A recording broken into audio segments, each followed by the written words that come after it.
What's up everyone, how are you all? Today we are back with another blazing Naruto story. What if Naruto got a summoned beast girl pregnant? If you enjoy then please like, share and do comments. And Alsoc heck the descriptio to Oregon El creator of this beautiful creation. The room, a wide circular space of infinite width and infinite height, made of the purest light acting as walls and floor and ceiling, with thrones of the purest gold, jade, platinum and marble that were all positioned around a wide table of smooth black stone with a humble basin of white stone filled with water resting in its middle, while the richest, biggest and more highly crafted throne, made of the same pure light of the room, was instead positioned on a raised platform, making it stand slightly taller than the others. That was the throne of God, all in capital letters, as she was the sole creator of the whole universe and its innumerable versions, all coexisting in the small basin positioned on the only table of the room. She had often separated her being in multiple parts, in other gods, so to better decide how to rule the infinite number of lives in the multiverse, that then various cultures then decided she was only one, or that there was a pantheon. It was not important to him, her. Those other gods were him, her and she was them at the same time. A problem though. At the moment God was pissed. Let's just say that she was damn fucking angry and was now growing restless while sitting on her throne, gritting her own teeth to dust, while the other gods made their best to not meet her eyes. To make it easier, we are going to give to those spheres of light a face and a gender. If you have any familiarity, try to picture the Greek gods and place them sitting around the throne of Zeus. Will you please calm down? You'll cause Armageddon like that. Do you want to rebuild everything after a tantrum again? The goddess of love said, sighing while idly playing with the collar of her too revealing robe. This is a serious matter. I can no longer let this slide. God answered, his pure white beard moving around in his kind of childish anger. This is what happens when you get distracted, the god of war said, smirking, his fire-made hair flowing by themselves as if in a gentle breeze. I sneezed. I just sneezed, and in that small time that brat managed to get my people to raise him to godhood while I wasn't looking. God answered with a roar of rage, for a deity an instant, and a millennium, was the same, so admittedly that one was one damn long sneeze. Thank us you didn't fart. A new universe was born thanks to that last time. The messenger of God said, chuckling. This is a serious matter, I said. Stop joking. God answered, crossing his arms. You can't seriously still be sour for the whole Brimir ordeal, right? Love asked, disbelieving. They are praying him as a god. The deity answered, making each word came out as a separate growl. And he almost single-handedly moved elves to extinction, the goddess of nature added, frowning. And humans too were at risk of extinction once they retaliated. Such a wonderful war that was. War said, mimicking the act of cleaning away a tear from his eye. The fact remains that by now the people of that world have forgotten us. Now is all Brimir this, or Brimir that. The guy was an idiot with an huge brain and too much power, the god of death said. Power that you gave him, God said bitterly. It was an experiment, Miss Mother Nature. Here gave elves spirit magic. And since souls are my area of expertise, I wanted to see if an anti-spirit magic was possible. Unfortunately, I choose the worst candidate for testing my theory. Death answered, grimacing. Shaitan's gate, Nature said, frowning. That and the various genocides he made, even if he technically came to regret them later, not my proudest achievement. Death admitted, groaning. And he had given birth to a bloodline, with his heirs at the four corners of the planet wreaking havoc. Love added. That's why you should have used that eunuch for your testing. Less troubles if your precious void dies with its only user. The god of war said, pointing an accusing finger at Death. Well, too late to cry on the spoiled milk. The god answered, huffing. The fact remains that I want my revenge. God said with narrowed eyes as he studied the water in the basin containing the multiverse. Then you will be awfully happy to hear this.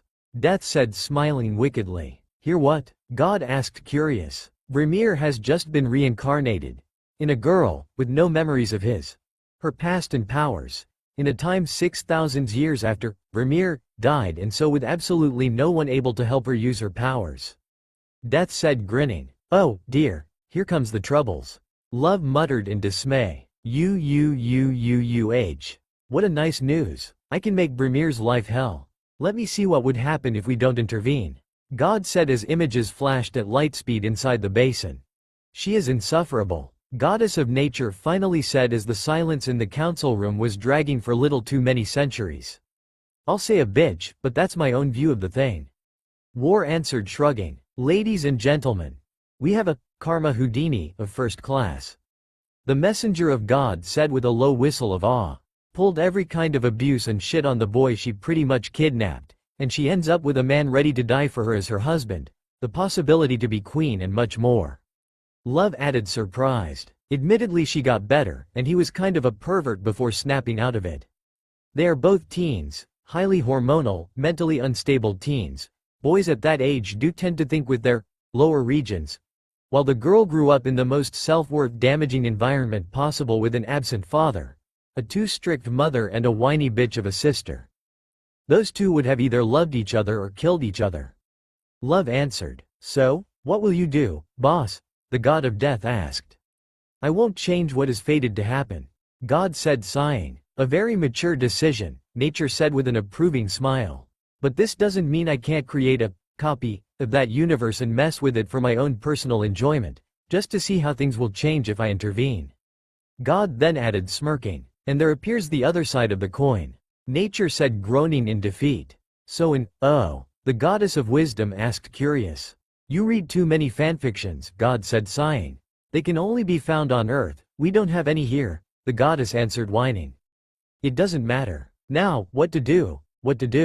God said as another basin appeared near the first, this one only half the size and half empty as less water was in it. I say we can take away her human familiar, and give her a standard one. See how she performs without a bishy boy ready to die for her. War suggested. But what should we give her then? And her void magic? Death asked. She will have her void magic, I have other plans for that. And I already decided what familiar to send her way. I say we instead give to someone else the badass familiar she so much wishes for. And I will even tell her that I interfered, but while wearing the face of Brimir, just to see her squirm about someone stealing her awesome familiar. God answered. Okay, and who is the lucky chosen? And the familiar? A sparkling new void mage, Montmorency Margarita Lafire de Montmorency. I'll give her the absolute best, overpowered, gorgeous familiar and she will totally steal the show from under that reincarnated fool's feet thanks to that and her other talents. God answered. Boss? She is a water mage. Nature said uncertain with death near her nodding. She will be both then, you saw her future. She can do better other than living the life of a wife whose husband fucks with everything female in a 50-meter radius. The deity answered. You can't do that. She can't have two elements as her starting talent. It's already bad that you are intervening in the summoning, this will be too much. It's against the rules. The god of the seas, up until that moment preferring to stay silent, yelled with wide eyes. Who created the multiverse? God asked back. You, boss. The deity answered groaning. Who is the first to breathe life in every living being? You, boss. The various gods chorused rolling their eyes. And who is the one to effectively write those rules? Sigh. You, boss. That's right. I am the boss. I am the grand poobah of this miserable multiverse. And I deserve the right to fuck backwards, sideways and all around with what I myself created with my own two badass hands of awesomeness and wipe my ass with my own rules. Okay? God answered angrily. Okay. Calm down now. The god of the seas said rising his hands in a non-threatening way. And you have no proof of that goosh being that much you ally depraved, the goddess of love said with narrowed eyes. In answer God just snapped his fingers making new images appear in the water. Ooh, Dorothy, your skin is so soft. And your eyes sparkle like stars. An old man with blonde hair said twirling around a long rose as he unbuckled his pants. Bah, answered the goat. Turn it off. Turn it off. The goddess of wisdom shrieked while looking away. He was drunk, but that's beside the point. God answered. So, can we do this? He then asked. As long as this won't influence the canon universe, go wild. But what familiar are going to use? The god of death answered. I have the perfect candidate, he will gladly accept my offer, after all. Who would ever say no to a god? God answered crossing his arms. 30 seconds later, in another realm, mortal's world. No, but not just a simple no, but fucking hell no, not now or ever, kind of no. The blonde human said uninterested. What? The mortal form of God yelled in disbelief. I just said no to a god, that's what happened. The human answered as his eyes never left the city under him, still watching in sorrow from the top of the tallest skyscraper as people came and went from offices and or near bars and metros. Why? The deity asked. This is my home. I don't want to abandon it. He answered sighing. This place has changed in the last 10,000 years. Your people and their abilities are not even myths. Everything has just been forgotten. God answered, moving in hand on the young man's shoulder in a sympathetic move. I know, I saw it change. He replied, looking at his hands. Still without a woman to claim your heart? The god asked, saddened. Innumerable had held my heart in their very hands, and every one of them intelligently had renounced when I told them the truth. He answered with a very low whisper. Naruto. God said, sighing as he sat down near the blonde. Yes, he said, looking in the deity's eyes. It's time to move on, another voice said from inside the whiskered blonde's head. Other 8 giving pretty much their approval with grunts and other sounds. The others too joined? God asked, chuckling. I was feeling alone, and the world was no longer able to cope with 9-tailed beasts, so I took them with me after some trial and error. Not that I had anything to lose. Naruto answered, shrugging. As a last act of spite, Kagaya made you immortal. I should have destroyed those trees as soon as the very first came to be. I am sorry. God answered, sighing. At the beginning I actually blamed you for that, Kami. Then years passed and I just came to accept that her force feeding me that pill was her punishment, not her blessing. Eternally walking the earth watching everything I love wilt and die while I remain as young as that day. I guess she is still laughing wherever she is now. Naruto answered, shaking his head. I assure you that laughing is the very last thing she is doing where I sent her.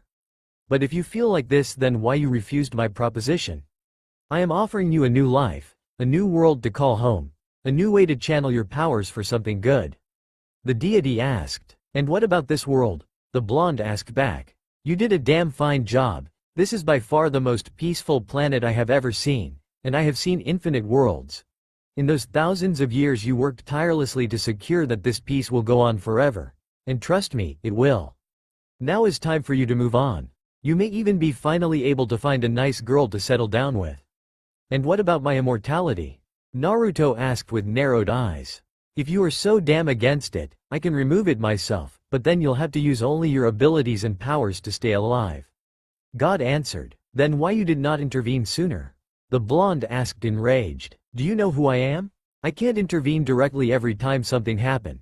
Otherwise mortals will only sit on their asses and wait for me to fix their messes. The other answered. But you are doing it now. You are asking me to go along your plans of revenge. Naruto yelled. Be quiet, you little being. I remember you that you are talking with the Almighty. I can very well send you to hell with a snap of my fingers. And there a lot of people are just waiting for a chance to have a second go at you. God answered with a booming voice. Then bring it on. I am not afraid of you, the blonde replied, growling. Bawahahahahaha. That's why I like you, little man. You got spunk in such a great quantity that even gods can't match it. But seriously, accept my offer, as a way to start anew, even if it is not your home world. And the others in here? And my dead friends? Naruto asked. They want you to be happy. Each one of them managed, with great pain, to move on after discovering to be unable to stay with you. Now they just want you to find your own happiness. I am not sending you in a death trap. Between your powers and experience you are even too much for those miserable mages, and frankly, they need someone like you ready to teach them that their way of living is pure shit. God answered. So I would be free to kick their ass? Naruto asked with a calculative expression. I want you to kick their asses and show them that is not magic that makes one a bad ass or a noble. In short, have fun. You have my permission as you deserve it after all the crap you lived through. God answered. Sigh. Okay, let's do this. If my world won't suffer from my leaving, then I'll do as you ask. Naruto said, nodding after a long silence. Wonderful. First I'll remove that pill, then I'll explain you in detail how I want you to act once in Halkagina. The deity said as his hands simply phased through the blonde's stomach to retrieve a small brown pill and turning the little object to ashes with a simple gesture. That's it? The world's last true shinobi asked with a raised eyebrow. I am God. I am just that awesome. The other answered with a small smile while pointing at himself. Oh, okay. Naruto muttered, sweat dropping. Okay, now. Here's what I think would be a nice start to put the world of those silly mages upside down and help me pull the rug from under Bramir's reincarnation's feet. The deity said as he inched a little closer to the young man. In yet another realm, Halkagina, Tristan Magic Academy, Springtime Familiar Summoning Ritual. Tristan Academy of Magic. Tristan's first and foremost, and most expensive, academy of magic that side of the known land. A place where nobles of any stature from minor families to literally young prince and princesses were taught and nurtured into being the next great generation to fill the ranks of nobility ever since the dawn of Brimeric magic. In short, it was pretty much the biggest concentration of stuck-up, spoiled brats on that planet's main continent. As per tradition, the second-year students were requested to summon a familiar spirit, to show their predisposition to magic, their eventual elemental affinity should it still be unknown, and even gauge current power thanks to the actual power of said familiar, though the latter was more of a rumor to help families have bragging rights about their heirs summoning powerful beasts as their companions. A familiar was pretty much the equivalent of a second set of eyes and ears, should their master want in fact said beast would share its senses to help its summoner. May it be common and mundane as a cat or, strange, like a floating eyeball with wings. They all would follow their master until one of the two died. It was indeed a lifelong commitment. This year I have to say that we are seeing some really interesting results. Miss Zerbst's flaming salamander and Mr. de Gramont's giant mole are by far the most interesting, this not considering Miss Tabitha's dragon of course. The teacher tasked by helping the students said with a wide smile as a silver-colored snake appeared in front of the young man near him. "Thank you, Professor Colbert." A boy with blonde hair and frilly shirt said, tossing back a fringe of his hair while petting his new mole familiar, Verdandi. The next in line is Miss Montmorency Margarita Lafire de Montmorency. "Please walk forward and summon your familiar," Colbert said as he ticked off the latest familiar adding, earth element. Near it as a personal note for later study along the runes appeared on the snake's head. The new student walking forward was a young girl with blonde, curly long hair and blue eyes and a large red ribbon tied around her hair. Pentagram of the elements. She started chanting as she raised her wand. She needed a powerful familiar, that was certain, but personally she needed a friendly ear, a strong spirit with unmatched gentleness able to protect her not only physically, but emotionally as well. Someone understanding and able to make its voice heard and others cower under its gaze whenever something threatened the girl. She was the only daughter and heiress of the de Montmorency house, historically famous for their unique contract with the spirit of water, resulting in their family producing some of the most powerful water mages in Tristanen for their rapid rise in importance since the family first knighting into nobility, making them the envy and enemy of the more old families like the de la Valliere or the de Gramont for their matching their importance even if relatively young. De Gramont. She had a boyfriend, Gouche de Gramont, but it all had started as an arranged thing between their families and had soon evolved into a more romantic thing on Montmorency's side. If only she could be sure that Gouche too was serious and not just accepting because of family honor. That was what she secretly envied of the commoners, they did marry for love only. In nobility there was always some form of doubt about the reasons behind a wedding instead. Even her mother Charlotte sometimes acted in a way to make Montmorency wonder if personal gain was actually the reason behind her "I do" during her wedding. So she needed a strong guardian, even just to keep her safe from everyone and everything, just in case her small little world about Gouche, her family and the whole nobility did reveal some ugly colors in the future. People couldn't pretend her to always smile and act as if nothing was wrong. The rule of steel was a Valliere thing, not her own style. "Answer to my call and summon here my familiar," Montmorency said as she finally completed the long spell while pointing her wand at the 5-pointed star she had drawn on the grass. For barely few seconds nothing happened, making her worry about somehow failing the spell, but then the terrain under her and everyone else's feet gave a sudden shudder while the runes on the grass started giving off a strong red light until, with a dull humming sound, an empty hole opened in front of the girl. Contrary to normal holes, though this one was a thick circle black in color, as if a whole portion of reality had just been erased and pure shadows had condensed in there to fill the void. "Professor Colbert?" the blonde girl asked, afraid as a loud growling was heard echoing from deep inside the hole that in the meantime had enlarged its circumference until it was several hundreds of meters wide. "Step back, Miss Montmorency. Something is climbing up," Colbert ordered with an hard tone, instantly moving in front of her and dusting off the military training he himself had buried in his subconscious. In answer, a simply massive furred hand came out of the hole to grab on the terrain, soon followed by another. Long and thick nails digging on the grass as the creature heaved itself out with a deafening roar of victory as soon as it came completely out and the hole closed under its body. "What the hell is that?" Goosh yelled, growing pale as a sheet, like pretty much everyone else, at seeing the gigantic creature that had been summoned.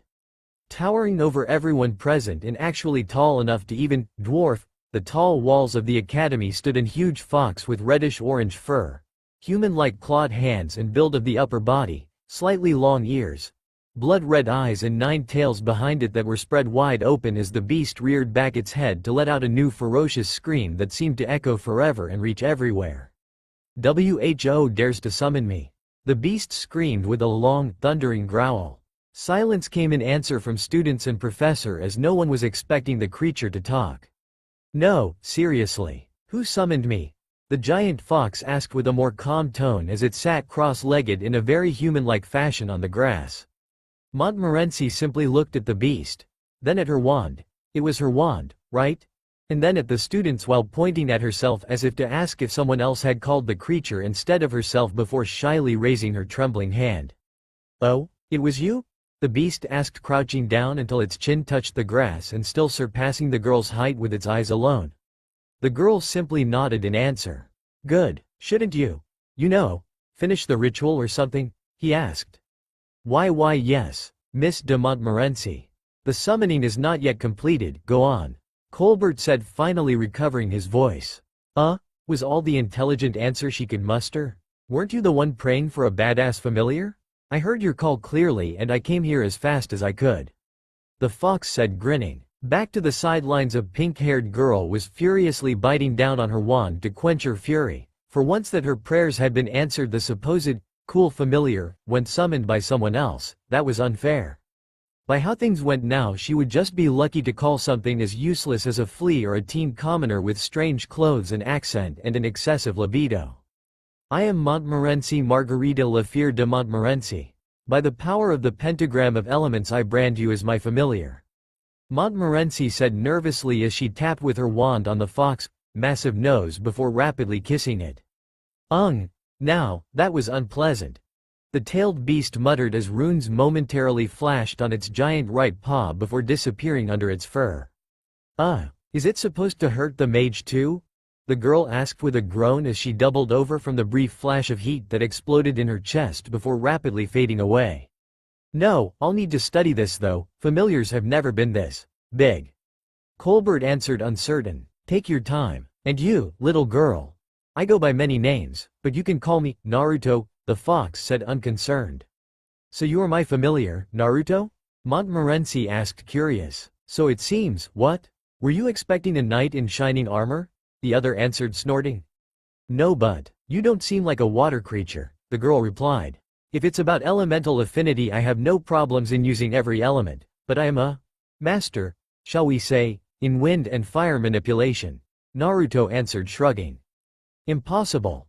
A familiar reflects a mage's element, and Miss de Montmorency is one of the few that had already showed her being a water mage in her first year," Colbert said. "Bawahahaha. Then good job, little girl. You are so awesome that you can tame a familiar not of your own element. You should be proud of yourself," the fox answered with a tone dripping in sarcasm. "I'll deal with this later, I am more worried about feeding you. A single meal will bankrupt my family," the blonde girl said, horrified. "Hoi, I don't need more food than a normal human, thank you. I just need to do this," Naruto answered as his body lighted up in a golden light before compressing on itself. The students yelled in chorus. It's always strange passing from giant fox to human," a new voice said in amusement.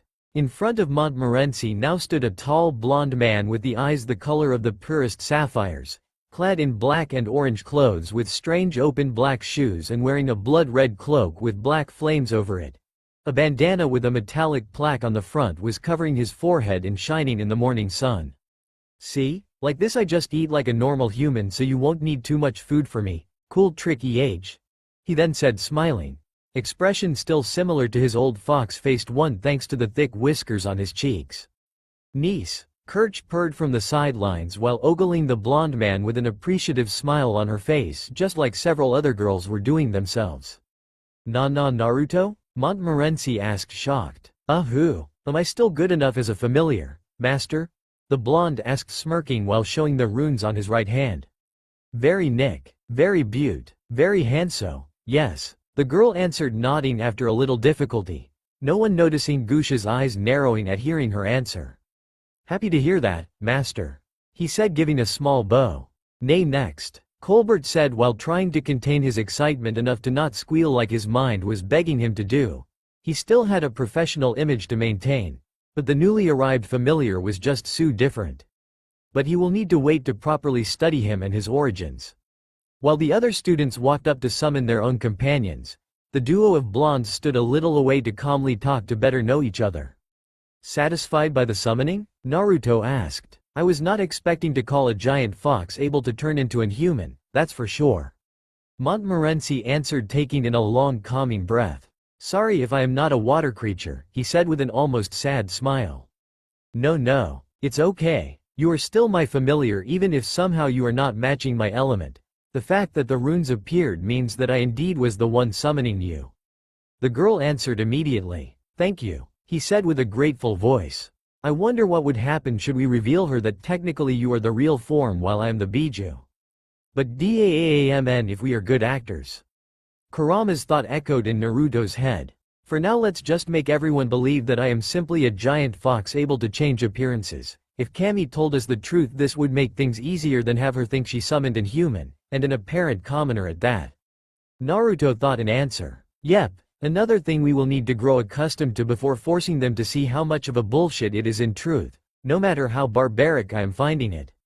The Biju answered, sighing. What can you do actually? Both as an human and in your true form? Montmorency finally asked. Pretty much everything bar using magic. I have my own tricks for that. It depends on what you need me to be able to do. Naruto answered, uncertain. Find reagents for potions? She said. I am mostly combat-oriented actually, but I have highly enhanced senses like sight, hearing and smell. If you give me some time or even accompany me, I can learn to do that as well and work together to find them. He answered. Interesting. A good set of senses is always useful. My runic name is the fragrance. I have the hobby of preparing perfumes in my free time, so you can help in that as well with your nose if you think you can. A pity you can't do more mundane things, but as an animal you are even too much big. Montmorency said, sighing. We'll deal with this later. A question though. Are you people using chakra for your spells? Naruto asked with narrowed eyes. He could feel the familiar echo of that energy flow from the wands of the students. Chakra? She asked, confused. The energy powering your spells. He specified. That's willpower. Why you call it like that? Because to me that is chakra, a tiny bit more refined, but definitely chakra.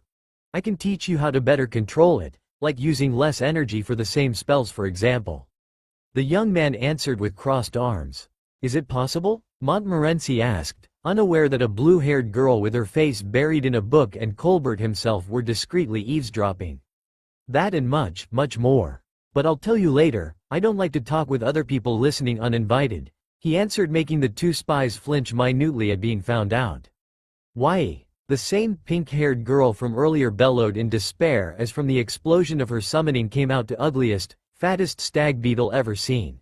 So fat in fact that its poor wings could only make it fly up to its by now crying master long enough for her to kiss it and receive the familiar runes before pummeling down on the grass panting in fatigue. Later that night, headmaster's office. Come in, Professor Colbert, the door is open. The old man acting as headmaster of the school said after the first few knocks on the door. How do you know it was me, Headmaster Osmond? Colbert asked amused as he sat in front of the old man. I guessed. Only two people besides me are around at this time of night. My dear Secretary Longbolt to yell at me that I should rest in you because something caught your attention making you unable to sleep. Osmond answered with a small smile while toying with his long beard. Well, if I got the runes right we may have two legendary familiars here in our school, so my excitement is kind of justified. Colbert answered, showing the marked pages on the book he was holding under his arm. Two even? Although, the giant nine-tailed fox Miss Montmorency summoned may be in heavy contender for the title of most outlandish familiar, all the same. The headmaster answered chuckling. Actually, Mr. Naruto is one of those legendary familiars, the balding professor admitted. Really? I was almost tempted to write a letter to an old acquaintance of mine in Rubal Khali to see if they know anything about that strange creature since he remembered me one of the beasts of their legends. Osmond replied, "It's not like we will be able to keep his existence a secret with how easily and fast gossip travels nowadays, but at least his runes I think we should try and keep as much hidden as possible. Only the palace and the queen should know about this." Colbert answered, pointing once again at the book. "Let's see, Vindulfer?" the old man said, surprised after reading the annotations on the pages. Also known as the right hand of God. It said that one of the familiars of the void, which means of the founder Brimir, had the special ability to control animals and even other familiars to an extent, and that familiar was the Vindulfer, whose runes appeared on Naruto's right hand. Paw. That part of the body, Colbert explained. With its original size being that Titanic, is no wonder that animals would naturally bow to a bigger and more dangerous predator, a perfect candidate for those runes. The headmaster answered with a grave nod. But that would make of Miss Montmorency a void mage, and everything points at her element being water instead. But the familiar pointed out his elements being mostly fire and wind. Colbert added, confused, but he himself said that he can also use the others if we have to believe him, making him somehow similar to an hexagon class had he been a mage. Can it be that this was enough? Osmond wondered. Probably, being not tied to a single element may have influenced the summoning. But having the Vindulfer familiar runes may still mean that Miss Montmorency is a void mage herself and that's it. But then why she can still use water and other elements? Being a void mage shouldn't automatically exclude the use of other elements. It would just mean that she had been a line class mage ever since she was born. Maybe. Or else the contract with the water spirit has something to do with it. We will never know for certain, I fear. Osmond muttered deeply and thought. Brimir only knows. Colbert said, sighing. Aye. The old man muttered, nodding, unknowingly making God grit his teeth even harder. At least she won't have troubles using her magic if she can still use the other elements. If only there was some book with void spells in it, we could have helped her. Osmond said, sighing. Another thing, her familiar mentioned that he knows about training techniques to help Miss Montmorency refine her control over magic and have spell cost less willpower. Should that be true, would you be against me asking him to share his knowledge? Colbert asked. First you would need to check if it is true. Then we will ask the Queen directly about having him teach others that, the headmaster answered. Of course, sir. Now, what about the other legendary familiar? Miss Valliere summoned another void familiar, in the form of a stag beetle. Colbert answered with an uncertain tone. Ooh, another? This would be quite the achievement for our school. Osmond said with a wide smile. Yes. About that, headmaster. I had troubles recognizing which one that bug embodied. The professor said, scratching the back of his neck in evident difficulty. Which one? The mind of God, maybe? Or the shield, the heart? The headmaster asked, each time gaining a saddened shake of the head from the balding professor. There are others? Well, I had to translate each rune individually and then cross-reference with numerous books, half of which not even of the kind we usually have here. He answered, and those runes are? Dag, AC, AC, Rad, Seagull, TIW, AC, Pioro. In short, Miss Valliere summoned the familiar Darstapnir. Colbert said with a suffered sigh. Darstap? Oh, I thought that the doorstop of God, familiar of Brimir, was just a bad joke born in taverns. Osmond said, surprised. Apparently it isn't. Miss Valliere has just summoned Brimir's very first experiment in familiar branding and bonding, Professor Colbert said with a very weak chuckle. In other words, she summoned a worthless familiar, yes. No abilities or special powers whatsoever, other than keeping the door open for its master. But I would refrain from telling her. The revelation paired with her not so good successes at magic could literally kill her. The balding professor said, sighing. Yes, for her own good we will keep this a secret, poor girl. Yes, very unfortunate. The other said, shaking his head in sadness. Certain people never seem to be able to catch a breath, he thought. Meanwhile, Louise's room. said pink-haired girl was tossing around her bed as a nightmare played in her head. In there Brimir himself told her that her destined familiar had been swapped with Montmorency's by mistake and that now was too late to reclaim him as Naruto had been instead claimed by the blonde girl. Wah! Yelling in despair she woke up panting. That was horrible. Montmorency stole my familiar. The one I got in exchange sucks and my magic still explodes no matter what. What else will happen now? Louise asked to the empty room while watching with defeated eyes the snoring beetle loudly sleeping on the pile of hay. Louise! Louise! Louise! A faraway voice whispered in her ears. What? I'm haunting you. The answer was a tiny ghost of Brimir. In truth a masked god, appearing near her ear with a wide, happy smile. No. At that the horrified scream of the Valier girl pierced the night and reached every corner of Tristan, waking up pretty much everyone, human, elf and animal alike. And with that, a new day in Tristan's Academy of Magic was officially over. Omake, Tabitha's discovery. Tristan Academy of Magic, outside, night. Tabitha was silently flying high in the sky while riding her familiar dragon Sylphid, the azure beast happily giggling as the wind blew on its wings as it soared higher and higher. What are you doing out here at this hour? A voice asked out of the blue, making both almost jump out of their skin, although Tabitha's outside reaction was of just looking rapidly up from her book. Flying, she answered. Oh, I get it. You are the school's Kuadere. Naruto said, amused from the top of the sand tower he had created to reach her up there. Not funny, the blue-haired girl answered with the smallest narrowing of her eyes. So you people here have a Tsunere with Valier-san and a Kuadere with you as students. Nice, he said smirking. I said not funny, she repeated. Any more deer types and I will start looking for the poor bastard that will end with the unwanted harem. Naruto added while ignoring her completely. Shut up, Tabitha muttered with a subtle growl in her tone. You look perfectly the part too. Cold, socially inept, detached, a soulless doll, frosty, emotionless, almost bitchy in her ignoring everyone and everything. You know, the works. Naruto said, counting on his fingers. Figuratively speaking, at each adjective he used the girl acted like the words were physically piercing her body in the form of arrows. Shut up, the girl answered with the first scream of her life. Or else? The blonde man asked smirking, making her narrow her eyes. 3 hours later, Kirch was slamming her fist on the door of Tabitha's room with a frown on her face. Why she takes so long? She usually wakes up at the first knock, she said annoyed. What? Tabitha asked while peeking outside with only her head. I can't find that eye candy of a familiar Montmorency summoned anywhere, even she doesn't know where he is. Have you seen him? Kirch asked hopeful. Why? The other asked. I wanted to show him why my rune name is the Ardent, she answered smirking. Not seen him, the blue-haired girl answered. Would it hurt you to give longer answers? Busy, got to go. Tabitha said, trying to close the door. Wait, what are you doing? Kirch asked. Studying. What? Human anatomy. Tabitha answered nonplussed. Why? Kirch asked. Nothing of your concern. Good night. Wait, can you help me find the foxy boy? Please? Kirch pleaded with her best kick dog expression. Busy. Good night, Tabitha said, using her staff to blow back the red-haired woman enough to slam her door closed. UMPF.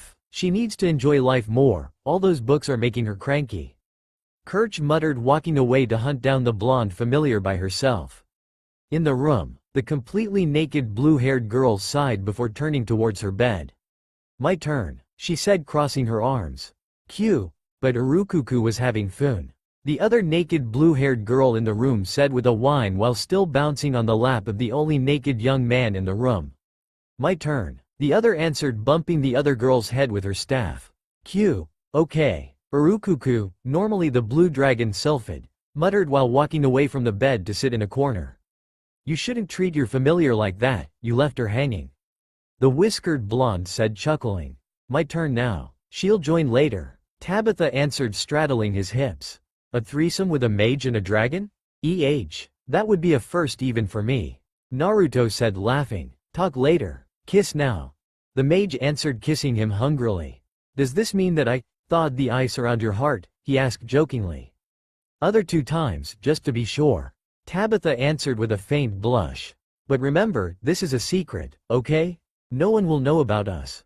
The blonde said. Of course. The girl answered, moaning as he started thrusting upward savagely. The next day, breakfast. Tabitha, why are you and Sylphid limping? And why you seem so shocked?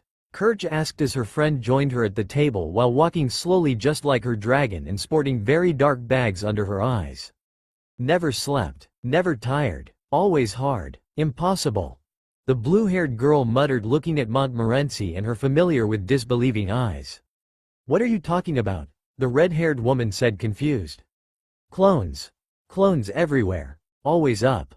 Taking turns. The other muttered as everyone stopped eating to watch in shocked silence as the de Montmorency heiress broke into a giggling, moaning fit once her familiar started covering her neck in kisses. Lucky bitch, was Tabitha's angry comment making the already heavy silence of the presence pummel, if possible, even lower. As soon as the first rays of dawn slipped through the windows, the heir of the Montmorency family slowly opened her eyes with a groan, cursing her father for contaminating the rest of the family with the fixation for waking up that early in the morning.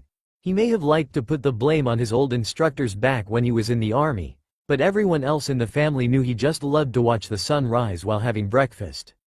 What an overly romantic idiot. Gee, mornin', she muttered yawning. Certainly not a refined way for a lady to say it, but she was young and so still feeling a tiny bit rebellious all the same. When no one answered, she remembered why her familiar was not there greeting her. The enormous nine-tailed fox she had summoned as familiar had been the talk of the whole academy as professors and students had pestered her in questions about her companion, Naruto, and about how she managed to call such an imposing beast. Kirch von Zerbst had been more interested in the fox, human appearances, as he could switch between being a towering animal and turning into quite the eye candy as a man. While Louise Valliere kept looking at him and at her bug familiar with apparent envy. Yes, I consider his human face handsome, so what? I am not a block of wood. I can recognize a good-looking man when I see one. Just because he is a familiar doesn't mean that I can't appreciate his look. And certainly it doesn't mean that I might find him attractive or anything like that either, she muttered while passing a brush through her hair, and she could swear her own reflection rolled its eyes at those words for some reason. Once sure she was properly washed, clothed and ready to go have breakfast, she opened her window to look at the giant fox sleeping under her window while curled into a tight ball of what she had experienced being criminally soft fur. Naruto, wake up, she ordered. NNGH, ow, come on. It's barely dawn, woman. The fox answered groaning. I know, but I want to know you a bit better while we wait for breakfast to be prepared. Montmorency answered, crossing her arms. Didn't we go through that already? He asked, opening an eye to look at her. Not a thing whatsoever. Between curious teachers and students and even the headmaster, I had no occasion to ask you for more info about yourself, nor you got to know me well enough to properly serve as a familiar, she answered, huffing. Sigh, can I at least use the bathroom before that? Naruto asked. Why the bathroom? Not to sound rude, but as a giant beast the results of emptying a morning bladder would be catastrophic, he said as he turned into his blonde-haired human form. Oh, sure. Hurry up and then reach me. The servants' baths are. Thank you, but I'll use yours. Naruto replied happily as he started walking, hands in his pockets, on the wall to reach her window. My bathroom? And how can you walk on walls? Montmorency answered, shocked. I am your familiar, so I'll have the perks too other than the obligations. As for the walls, I am a ninja, remember? He answered as he hopped inside the room. To where? That door, she answered weakly. Thank you. I need to remember to ask him what a ninja actually is. Montmorency thought while waiting for him to resurface. She had asked him to sleep outside because it would have been physically impossible for him to fit inside the whole school, let alone her room. Sure, he could have remained human-looking and slept inside, but where would have she put him then? She didn't want to put a pile of hay in her room and ask him to sleep there, and even then. He was a young male and she a young girl. They would have been alone in the room with her wearing only her night clothes. And he was an animal with a human body but retaining his normal bestial instincts. A very nice-looking human body. You okay? You are kinda red in the face. Naruto said, concerned, once exited the bathroom. I am fine. Now let's move. I have tons of questions to ask and surely you too will have something to ask in return, so hurry up as I don't like wasting time. Montmorency answered, hurrying out. You do know she was having some peculiar thoughts and not a fever, right? The Sanbi Biju said slowly.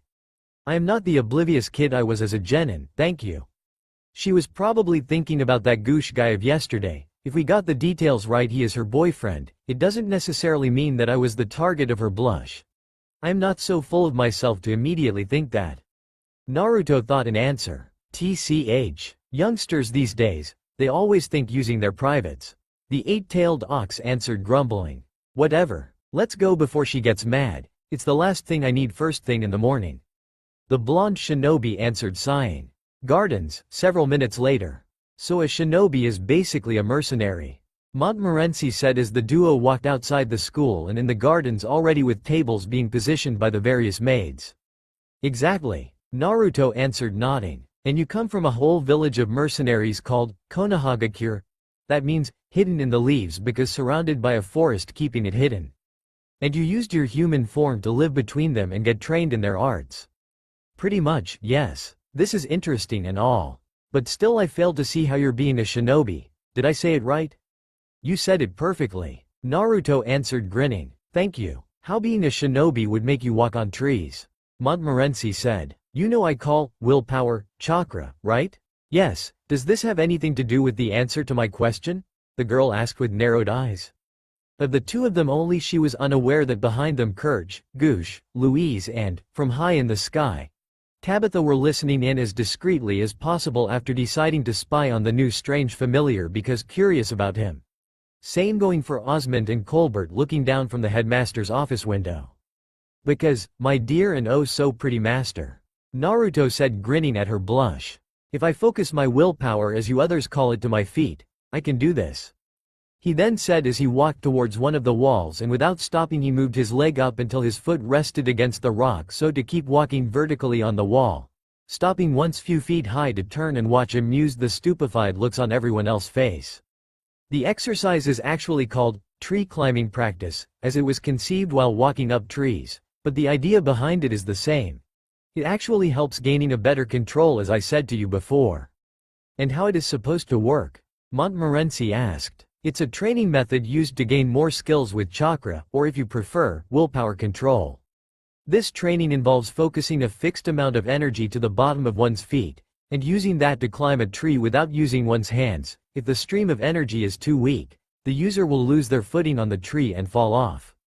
If it is too strong, the user will be pushed away from the tree or wall, causing the surface to break around the point of contact and the user will fall.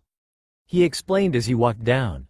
And with better control, comes better casting of spells and techniques. Yes, master. Naruto answered with a wide smile. Teach me, now, Louise demanded immediately with a tone of pure despair. Valier, no amount of exercise will ever help you, even he can't make miracles. Montmorency answered sighing. Actually I don't mind, it is an useful exercise and I bet a lot of young inexperienced mages would have had less incidents while learning had they done this from the beginning. Naruto answered shrugging. But other than walking on trees and walls, what other uses does that have? Goosh asked challengingly. To you only to gain better control and walk on walls, to me? I can do much more. If only I had a target. The blonde shinobi answered with a sigh as he walked back towards them. I am an earth mage, I am sure I can create something big enough. Goosh answered, never one to waste an opportunity to show off, especially in front of Montmorency. Then pull up the biggest boulder you can, please. Naruto said. What for? You'll see, he answered winking. Rasengan? Kurama asked. Nope, just a small fireball. I am not going to show off all my cards just to woo some brats. A little casting and a flower petal flying off from the rose-like wand of Goosh and a tall armor of bronze came out of the terrain brandishing a sword and a shield. I am pretty sure I asked for a boulder. The shinobi said in a deadpan voice. But what a better target than one of my oh so well-crafted bronze Valkyries. More resilient and certainly better looking. The noble answered with a little chuckle. Show off. Whatever. Naruto said sighing before taking in a huge breath. He wanted to show off? Two could play that game. What are you? Kirch was about to ask when the familiar's hands moved so fast through hand seals to almost disappear. Kaden. Gukakyu no Jutsu. Fire element. Great fireball technique. Moving his right hand in front of his mouth, the shinobi blew out a towering sphere of flames that flew towards the Valkyrie, leaving a deep scorching mark on the grass and vaporizing the bronze construct in an instant. If no one else other than the spectators of that little show was awake by now, the colossal explosion closing the purposely underpowered jutsu certainly woke up everyone else. And this is a medium level one. There are other fire element jutsu able to be even more destructive than this. Naruto explained with a pleased smile. Can you match that, Zerbst? Louise asked smugly. At least I can produce a fire, little Louise. And you, darling? The buxom woman asked with sparkling eyes. Yes? What will I have to give you to teach me that spell? She asked with a purring voice as she latched to his arm, burying it in her chest. You, stay. Montmorency's rant went cut short by the blonde's snort. Nothing, because I won't teach you people how to use the jutsu I know. Naruto replied simply while freeing his arm to walk away and stand behind the blonde girl he was bond with as familiar. But I want to learn those, darling, Kirch said, whining in her cutest way. You heard him, he is not teaching what he knows. Or at least he is not teaching you others. Because you do know some water-related ones too, right? Montmorency asked. Well, technically yes, he muttered. Please show me, the girl asked, pouting. Damn those fucking eyes, Shukaku yelled in rage as the others and Naruto were feeling their defenses crumble to dust at the puppy eyes she was sporting. Oh, fine, but then we'll go to have breakfast. Naruto yelled in rage. Thank you, Montmorency said, smirking, filing her familiar's weakness away for later requests. Give me some water at least, I can't do this without a pre-existing source. The shinobi asked, groaning. Suppressing a smirk of victory, Montmorency took out her wand and with a flourish made sure to summon a small geyser of water from underground right next to the blonde familiar before giving him a nod as an invitation to begin. A nice water element jutsu. Better go for the classic then. Sweden. Suiryuden no Jutsu. Water element. Water dragon bullet technique. Using the column of water the girl summoned and once again moving his hands into a blur, the blonde shinobi launched forward a giant torrent of water shaped like a roaring dragon, smoothing the damages of the previous fireball by using the strength of water to level the terrain. It was right after the jutsu ended that a strangled scream left Gush's throat. The boy had apparently only then noticed the fact that Naruto had not used a wand to do those things. Elf magic? Kirch asked, scared. You didn't use a wand. Montmorency clarified calmly. Told you, I used chakra. Willpower for my attacks, that and hand seals. I just use those instead of those pretty words you say. My hands are the medium for my magic, instead of a piece of wood. That's why I needed to master the control exercises like the tree climbing I showed you. I don't have a stick doing all the work for me, he explained. Why, you sure? Gush asked. No pointy ears. And I am a huge fox normally. I don't have to follow the same rules of you humans, he said with a straight face. Liar, the nibby said, smirking. Shut up, cat. Oh, right. I guess it makes sense, the de Gramont heir said, nodding. So you'll teach me that? Montmorency asked, already knowing all that but finally seeing those fabled jutsu at work properly. You nope, Naruto said after a little pause of thought before running away laughing. What? I am your master and I order you to teach me. Come back here, Montmorency yelled enraged before chasing her wayward familiar as his laugh echoed in the whole school. Darling, teach me too, Kirch said, joining the hunt together with Gush and Louise. Hoy, don't you dare disobey Montmorency. You are her familiar and you will obey whatever you like it or not. Teach me, I said. While the group of young nobles was chasing the fleeting laughing familiar, Headmaster Osmond and Professor Colbert kept looking at the trail of destruction left behind from the shinobi's demonstration with a more critical eye. What do you think, Professor? The old man asked while passing a hand on his beard with a thoughtful expression. Square class? Probably more. That fireball was massive. Instead, I would define the water dragon on a slightly higher level, even just for the shaping of the attack into a beast. As a fire mage myself, I can say that I too would have troubles matching that attack. Colbert answered. Is the professor talking? Or the fire serpent? Osmond asked with narrowed eyes. Both and none at the same time. Should Miss Montmorency decide to join the royal army with a familiar like Mr. Naruto backing her void magic, her name would soon become reveled and feared. From that to a rapid raise in ranks and importance would then just be only a matter of how fast she gains experience and wisdom on the battlefield. I see. Still nothing about helping her and Miss Valliere with their void element? The headmaster asked, nodding gravely. I can't openly ask around for info regarding the void element. Even the excuse of me wanting to write a book about it or just expressing the wish to sat my curiosity about it may attract too much attention. The professor answered sighing. Her Majesty the Queen too suggested to treat this with the utmost secrecy. But the fact that apparently willpower can be harnessed without a wand to do things like walking on walls and mimic elf magic through hand movements will be enough to raise a huge fuss, even without admitting the young man being a void familiar. Osmond said, "People may call for his head for reasons of heresy. Is a good thing that he is just an huge fox taking human appearances. It should make things easier to explain. He could have done those hand seals a little slower though. I barely saw his hands, let alone the so-called seals he made with them." Colbert answered with a tone very near the whining. "You can always ask him to show you, as I know you are secretly biting your tongue, so do not submerge him in questions." Again, Osmond said, chuckling, "I am not such a pestering man." The balding professor muttered with a faint blush as he hurried out of the room. "Try to see if his so-called control exercises can really do that, Professor. We can't waste such an opportunity to go further in our comprehension of magic," the headmaster said loudly before the other could close the door. "Yes, headmaster. Breakfast time, Alvis dining hall." Having finally convinced Montmorency to wait for a better moment to ask for further demonstrations of his abilities, and after escaping the other demanding mages of the group, both Ninja Familiar and Blonde Mage were finally entering the huge dining hall for some well-deserved breakfast before the start of the lessons.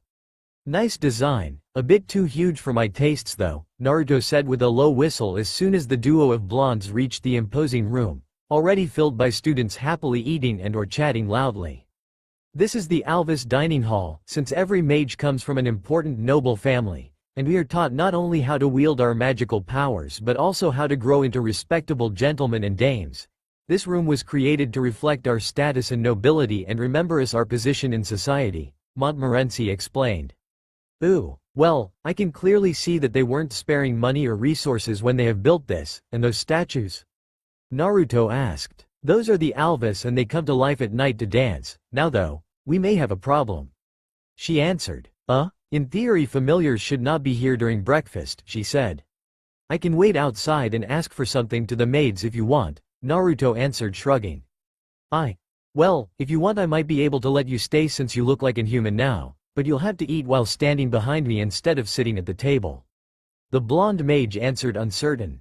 Hoo, are you still trying to decipher me?" he asked, chuckling. "What? No, of course not. Okay, yes. I still don't get how you work and I am starting to get frustrated," Montmorency said immediately before her shoulders dropped and she sighed in defeat. "How do I work? A bugbear remains a bugbear. A salamander is a salamander and spits fire. But you are a giant fox and can turn into a man. It is not how things are supposed to work. A familiar shouldn't be able to turn into a boy or a girl. It's impossible," she said, frustrated. Outside, with Tabitha. "Q-chew." Sylphid moaned, sneezing. "Bless you," the blue-haired girl replied before she too joined the hall. "Back with Monmon and Naru-chan. I am awesome, that's part of the reason. The other is that I have enough knowledge and chakra to pull out of my ass any trick that I may need." Naruto replied. Tricks. You already talked about tricks but only showed me a fire and a water spell other than walking on walls. Show me something else then if you are so good," Montmorency said, grumbling. "Not here, I need space for the more complex things. But let's see, there. She is one of your classmates, right?" he said, pointing at Kirch and at the small crowd of boys circling her trying to attract her attention. "Yes, she is. You can't imagine how hard it is for a girl here to find a boyfriend with that Germanian woman here stealing the scene," she answered. "Then watch and be amazed. Oiroke no jutsu." Naruto answered with a devious smile as he moved his hands to form the hand seals of his infamous seducing technique, enveloping himself in a dense cloud of smoke. He laughed when a drunk Tsunade rambled about the Oiroke being classified as class anti-pervert jutsu. But he certainly didn't laugh at remembering the long list of friends, both male and female, admitting of masturbating to his female form, but he had years ago learned how to suppress that particular memory, so he was fine. In front of Montmorency's eyes now stood a tall girl with deliciously tanned skin, slender legs that seemed to never end, a generous and perky bust and long golden hair with the school uniform strained to its limits to accommodate her S that seemed ready to burst out any moment, and a skirt so short to be literally criminal. If the pure idea of could take an human appearance, Montmorency was begrudgingly forced to admit that Naruto, as her familiar called that form, would have been the final outcome, all for her hidden jealousy. Now look how easy it is to manipulate some perverts, the new girl said with a very delicate giggling as she sauntered towards the group with a sway on her hips that was attracting every boy's, and bent girl, attention. "Hello?" she asked timidly. "Can I sit here? Who are you?" one of the students said before words died in his throat as soon as he saw her. "Hehehe, my eyes are up here, handsome," Naruto answered giggling, using a finger to gently raise his face towards her eyes. "What are you doing here? And who are you?" Kirch hissed with narrowed eyes. "Just looking around for some strapping boys and some company to study. One of you mind helping me revise last lesson?" the Oiroke transformed familiar asked as with perfect timing the top button of her blouse snapped from the strain so to show a little piece of heaven in the form of generous cleavage. "They were talking with me," the Germanian woman said venomously, her frown deepening when that button nailed her on her forehead. "And you, guys?" Naruto asked pouting. Me, I can help you," a broad-shouldered boy said immediately. "No, choose me, he comes from a pathetic family. I am way more powerful and smart than him," another said shoving the first guy away. "My dear angel," a known voice said as he knelt in front of her to take her hand. "Goosh," Montmorency shrieked with wide eyes at watching her supposed boyfriend flirt with her transformed familiar. "Oh holy vision that descended from the heavens to light our day. I am Goosh de Gramont, proud heir of the Gramont family. Please concede me the honor of sharing my knowledge with you.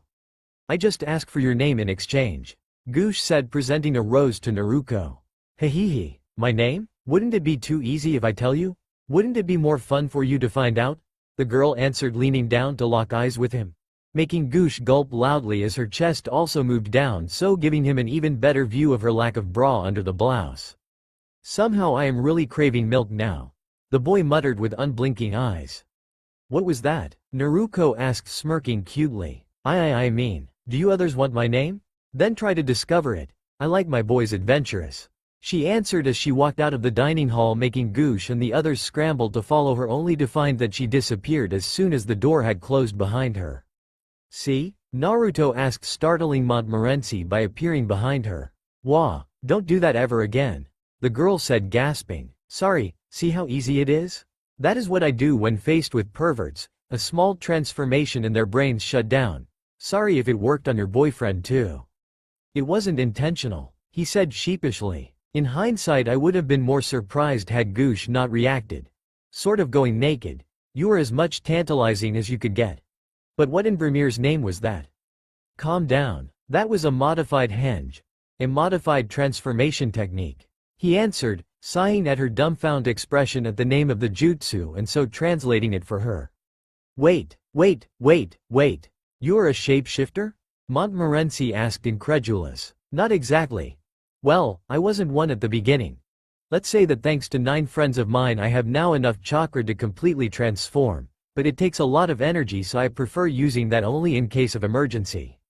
What I did now was just covering myself in a thick layer of chakra and shaping it into my Naruto form," he explained. "I see, but refrain from using that thing again, it's an insult to women," the mage answered sighing as she sat at the table, pleasantly surprised to see him take the seat back for her to help her sit. "You are taking this well, an old friend of mine would have caved my skull in with a punch for that," Naruto said snorting. "I am a noble and a conscious woman. If Zerbst can flaunt her body like that and get away with it, then I can't fault you for showing how males can easily get distracted by some cleavage. It's just you men being more hormones driven than us women, decidedly more refined creatures," the girl answered smugly. "Ooh, it's been a while since I last met one of your kind, Mon-Mon-chan. I'll do what I did with Tamari and Kurenai when they too started saying how much perverted we boys were before I forced them to admit their bullshit. The Oiroke no Jutsu has a male version too. It's just more subtle than a girl flashing her tits. But it's still very effective," the shinobi thought with a feral smile. "Hello Naruto, I finally found you," a girl asked nearing him. "What else do you want, Valier?" Montmorency asked with narrowed eyes. I am speaking with your familiar, Montmorency, the flood. Do not interfere, the petite pink-haired girl answered. The flood? Naruto asked curious. Don't you dare tell him. Montmorency here used to wet the bed, until last year when she finally stopped. Louise said with a vindictive smile. You, the blonde girl hissed as she got up on her feet furious. Say, pink hair and flat chest, arguing with blonde hair, haven't we already seen something like this happen? Kurama asked from the seal. Yep, feels like home, Naruto thought sighing fondly. Are you okay now? What do you mean? Montmorency asked. Wetting the bed doesn't only mean a weak bladder. Were you nervous or afraid of something? The shinobi asked, grabbing her shoulders while showing a concerned expression. It was nothing I couldn't control, she muttered, looking away. I am your familiar now. You can trust me, I am here for you. He offered with a gentle smile as he forced her to look at him. It's okay. It was all about a small issue back home. Once resolved, I stopped. She muttered with a very red face. Remember that I am always ready to listen if you want to talk, okay?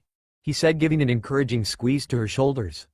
Why, yes, she replied, unable to meet his concerned eyes for more than a second before turning redder. Grr. Louise in the meantime was silently fuming. The caring familiar with the gentle eyes and loving smile ready to always console his master should have been hers. Not Montmorency's. Good. You are pretty when you smile, Monmon-chan. You should never hide it. He said cheerfully. Monmon-chan? She replied, horrified. Your name is complicated. Monmon-chan is way cuter instead, he said, smirking. Triple A arg. That is not my name. She yelled. Too late. I am going to use it instead from now on. Why? Montmorency asked, growling. Because while your smile is cute, your flustered and angry face is simply beautiful. He answered by leaning closer to whisper hotly in her ear before disappearing in the burst of smoke of his shunshin. Are you okay? And what was that? Teleportation? Louise asked, surprised. Yes, I am fine. I'll be going to lesson now, Valier. Contrary to you, I pride myself of being always on time. The heavily blushing blonde girl replied as she rapidly walked away. Founder Almighty, calm down you in there. She mentally pleaded as the dull thumping of her heart was resounding deafeningly in her ears while her face felt like on fire. Back with Louise. I think that those two would make a perfect couple. The tiny ghost of Brimir said with an exaggerated sigh. Shut up. He should have been my familiar and I have every intention to get him back. Louise hissed in fury. Isn't that your bug familiar, the one devouring that cake hole, Valier? The near girl asked, amused. I am not talking with the ghost of Brimir, okay? The pink-haired mage growled in answer. Eep, tch. Certain people can't mind their own businesses. Louise muttered while recovering her small familiar before marching, beetle under her arm, towards the next class. Few minutes later, classroom, Earth Element class. Naruto? Montmorency asked as soon as she entered the room. Out here. The deeper voice of the familiar answered as his giant slitted eye covered the window hole with his pupil alone, scaring the students already present and there. Did you return into being a fox? She asked.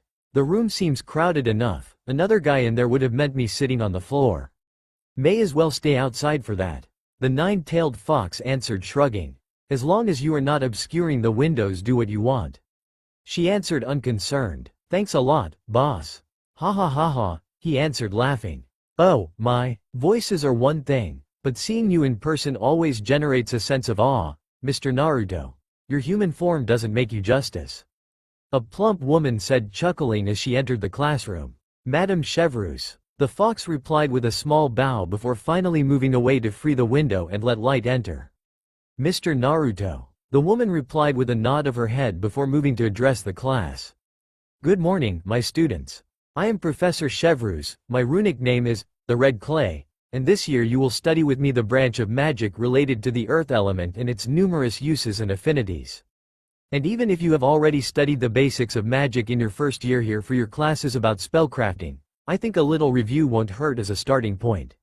The plump woman said with a gentle smile before pointing with her wand at Montmorency. Let's start with something simple, Miss Montmorency. Can you tell us what are the great elements of magic? She asked. They are fire, water, earth and wind, Mrs. Chevreuse. The girl answered with a small smile as she stood up. Are you sure that you are not forgetting an element? Although by now a lost one that has become just a legend? She asked with a mischievous glint in her eyes. Ah, the element of void. I am sorry Professor Chevreuse, she answered blushing in embarrassment. It's okay, due to the void element being long lost to us since the time of Brimir himself, one can almost overlook this little error. But this doesn't mean I won't be displeased by other shows of fallacies. Even a single detail forgotten can turn a spell in a disaster, remember? She said with a gentle, yet firm tone, making every student nod. So, adding the void element to the other four, we have 5 elements in total, the pillars upon which we base our own knowledge of magic. Personally, I believe that the earth element plays a very important position in our everyday life, almost a crucial part even. This of course is not an opinion born from my own affinity being earth naturally. The woman then said offhandedly. Outside, boring. Even Iruka was not that dull while explaining the lesson. Kurama said with an half snore escaping him. Then you never heard Mizuo-sensei teach history and Kumo. That woman could put rocks to sleep with her tone. Matabi answered, grimacing, with the Hachibi behind him nodding. Can't be worse than Hana-sensei and his biology lessons. You others can't know the meaning of boring until you heard him talk. Son Goku added, shaking his head. TCH. Sei-sensei was worse. I bet she was the most boring one. Shukaku said challengingly. Let's just admit that every school has at least one boring teacher and be done with it. Naruto answered as he lied down under the window to listen. Are you taking notes? The seven-tailed Biju asked, curious. Got nothing better to do, at least I'll see how their magic works. These people really doesn't seem to know what a chalk. A willpower control exercise is after all. I swear it must be a miracle if they can pull off a spell. Naruto answered. I still say that it's all because of their wands. If we channel chakra through hand seals to get the jutsu done, they push it through the wands for the spells. That thing must also regulate the flow of energy somehow if they don't need to walk up trees or on water to get a better control on their reserves. Even accepting waiting for those reserves to increase by itself as they grow up instead of helping the growth. The Hachibi said, deep in thought. It means that I'll have to work hard to teach Monmon, Luckily it's not like I have better things to do. Naruto thought, shrugging. It was in that moment that Biju and Shinobi felt a spark of danger ignite in their subconscious. The battle-ready instinct developed after years upon years of battles and constant training before and after the war against Obito, Madara and Kagaya, still there, fresh and not even an iota weaker even after thousands of years of peace.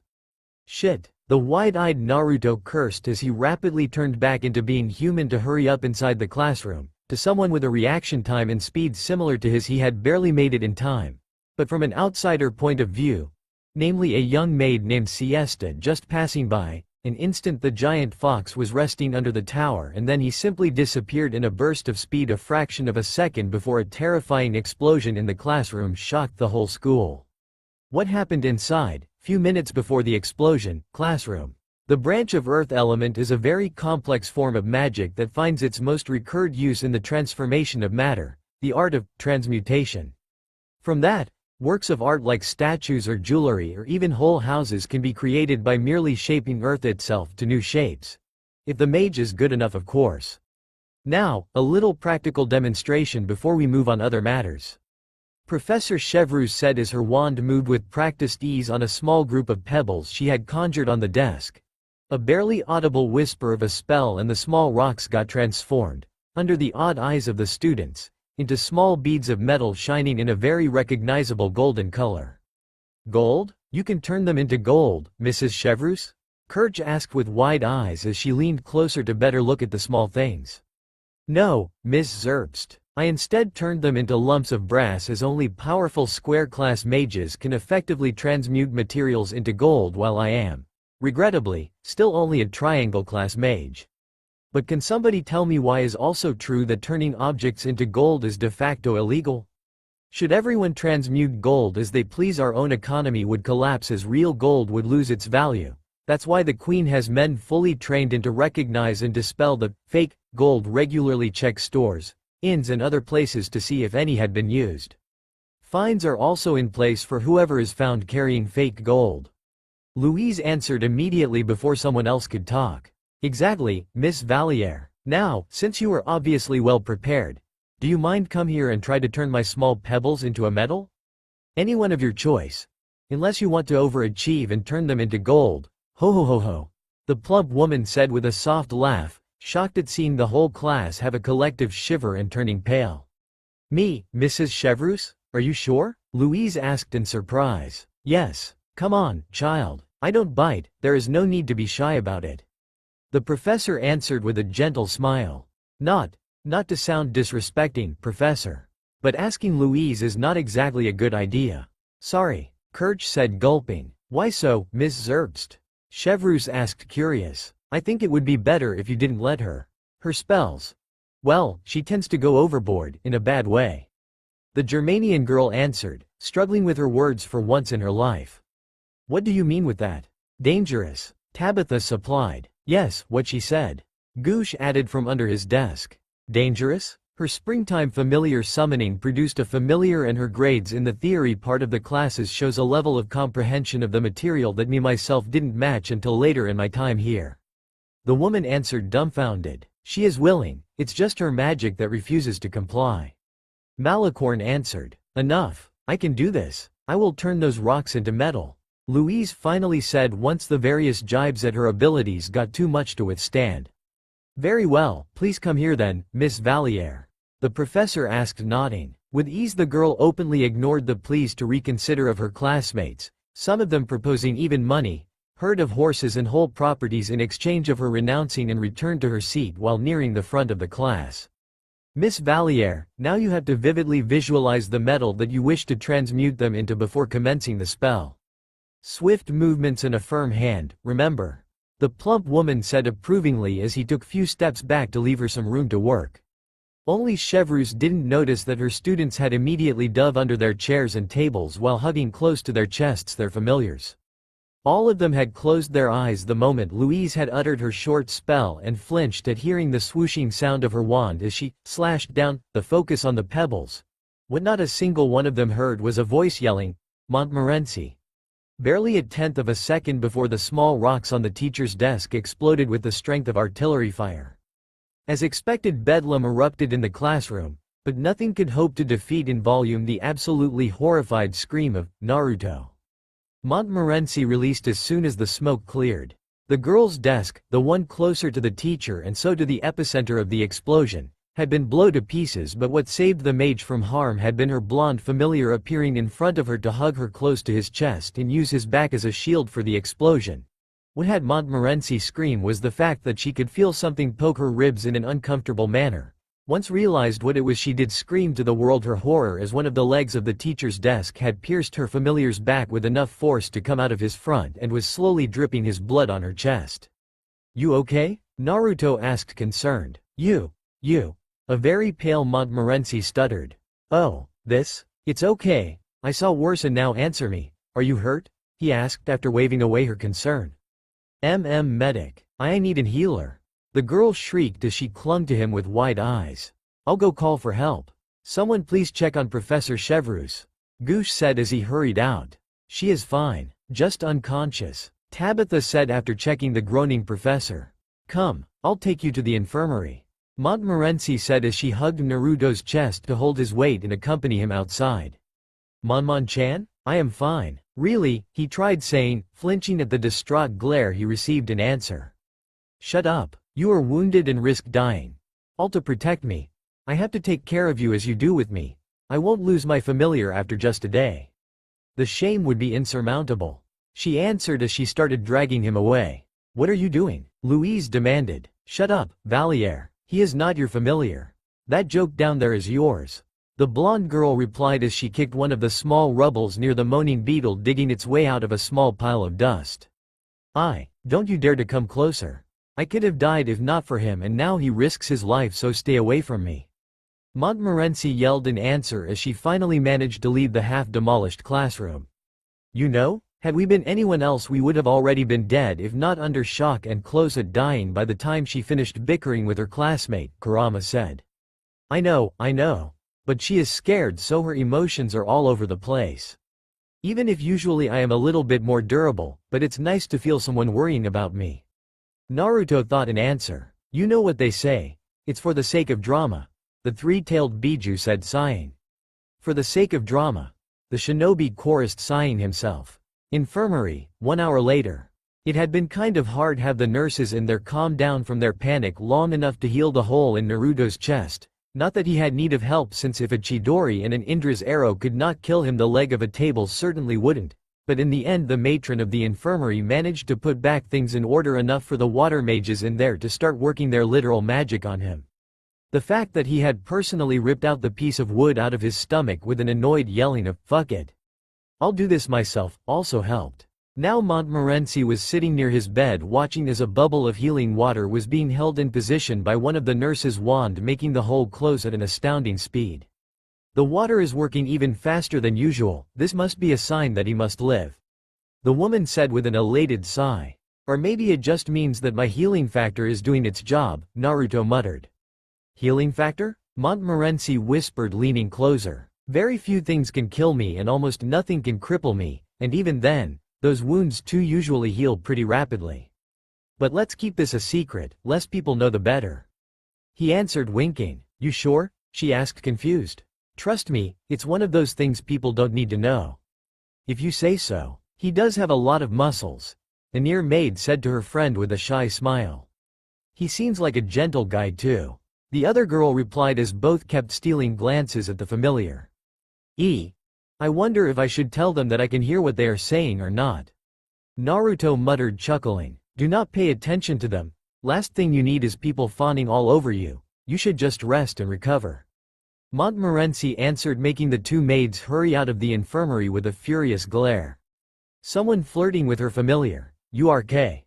It somehow irked her just too much. I am okay, I am okay. As soon as I am healed we will leave here so you can go on with your day. He answered. No, you will stay here and rest. Montmorency answered, almost petulantly. She secretly admitted. Listen, if Sakura and Tsunade bow on and even Ino admitted defeat and stop forcing me to stay in the hospital, then you surely won't manage. Naruto said, snorting. Sakura? Tsunade? Who are they? The girl asked. Old friends of mine, he said as he got out of the bed as soon as the water fell to the floor and his wound got completely healed. You left them behind to answer to my summon? Montmorency asked sadly. They are dead, master. They all died years ago. He answered without looking at her while dressing back. I am sorry. It's okay. I am sure that they are laughing at seeing me being the obedient familiar, since I used to be a little troublemaker. But I too grew up a little in the end. He answered with a sad smile. So, what's next? He then asked with a cheerful smile on his face once donned his red coat. That is not important, come here. She answered, asking him to move closer to her. What are you? Oh, he said, confused before blushing as she kissed his cheek. Don't put strange ideas in that foxy head of yours. That was just my way to thank you for protecting me. Montmorency said, huffing. Really? Yay, I got a kiss from a pretty girl. Awesome bao, shit, TT bao? The girl asked, curious. Nothing, it's nothing, the blonde familiar replied immediately. That is not, nothing, she answered. It really is nothing. Tell me the truth, Montmorency ordered. Don't wanna, he answered, whining. Naruto, she yelled. Okay, fine, it's a verbal tic I thought I grew out of. Happy? Naruto answered with crossed arms. A verbal tic? I used to finish my phrases with datbao and other variations of it when I was younger. Now it only happens when I am extremely happy, angry or excited. He answered with a red face. Peeved, ha ha ha ha. Montmorency could only give a thunderous laugh in answer to that admission, making her familiar's face get even redder. That is not funny, he yelled, pouting. Ha ha ha. Sigh. Don't worry. I find it to be extremely cute, unexpected, but cute. She answered honestly as soon as she stopped laughing. She had to admit it, she just loved her familiar and his strange way to tackle life. A lethal wound is a mere passing thought, but admitting something as little as a verbal tic throws him off the edge. He really was unique. Let's go, Naruto. We still have the whole day in front of us. Montmorency said as she walked towards the door. Coming, master, he answered cheerfully as he hurried to stand next to her. Good boy, she answered, patting his head in a way one usually do to an obedient puppy before latching to his arm with both of hers, at least like that he won't go too far from her. That was the only reason she did that, right? Omake, Kirch, the not so ardent. I am Kirch von Anhalt Zerbst and my runic name is, the Ardent, to symbolize the fiery flames of passion that burned through my veins. The buxom red-haired girl said proudly. Meh, Naruto answered, shrugging, and making a tense silence fell in the dining hall. No one had ever answered like that to the standard, open invitation to flirt of Kirch, and every single student knew that, making the assembled people's shock grow even more deep. Meh, how dare you? Kirch yelled in a mixture of rage and disbelief. I have met ardent women, and you can't even hope to compare with them. Naruto replied unconcerned. Impossible. We of the Zerbst family are the epitome of passion, the woman replied, shrieking. Nope. Anko was ardent. Okay, she was a psycho bitch, but she loved bondage and I was happy to oblige. Kurenai loved anal. And I was happy to oblige. Tenten had a fetish of sharp objects running on her tits without cutting her during, and I did that as well. Tamari loved men who took charge, and I took her for the wild ride of her life. Ino wanted to play dominatrix and I snapped her out of it by turning the tables on her through spanking. Sakura wanted to be dominated, and boy, if I did things to her. Hinata was the dirtiest and I complied to her slutty requests. Shion was a priestess and yet she could say the raunchiest and dirtiest things during orgasms. Samui was all tough until the panties hit the floor, then she got all submissive. Especially when her friend Karui joined us for a two girls one guy action. Karen was a chakra junkie, the biggest reserves the hornier she got, so she was pretty much in perpetual orgasm as soon as we started foreplaying. Hanabi and Moegi loved to tag team me and I loved to outnumber them with 3 clones each to gangbang them. Shizune loved to play dirty nurse, and I was her most beloved, depraved patient. Tsunade Bon loved to feel younger with me and I made sure she felt it thoroughly.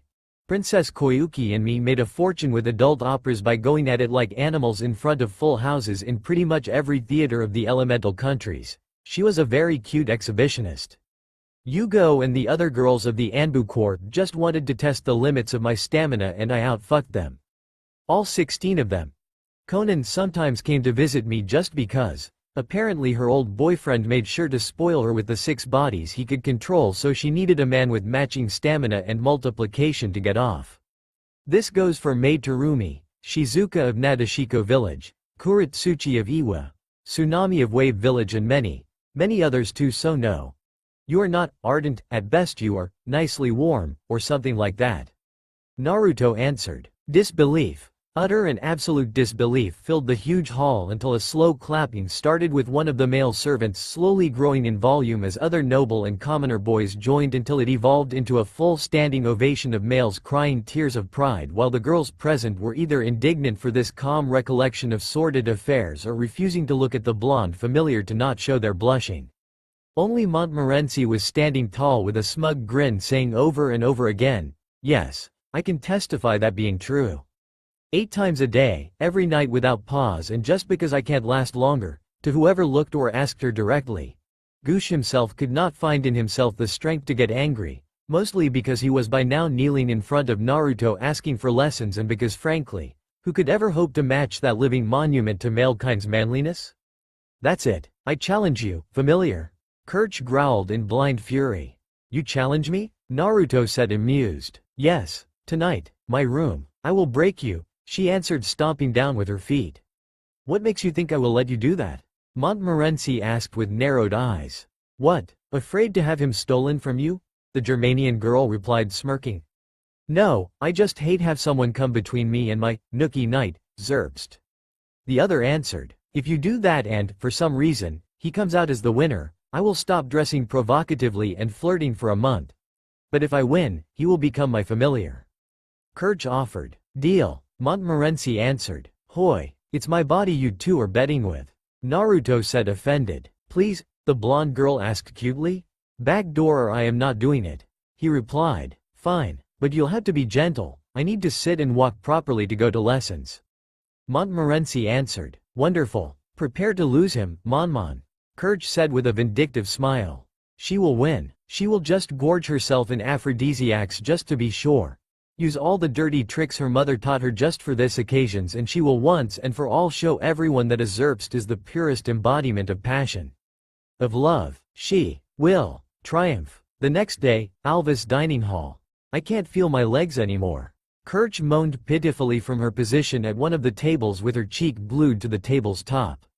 "You have lost," Tabitha said, joining her and noticing the very conservative dress the red-haired girl was wearing. "It never gets down," she said with wide eyes. "Clones everywhere?" Tabitha asked. "Yeah, how can a woman alone match that?" she said in shock. "Perseverance," the other replied a tad smugly.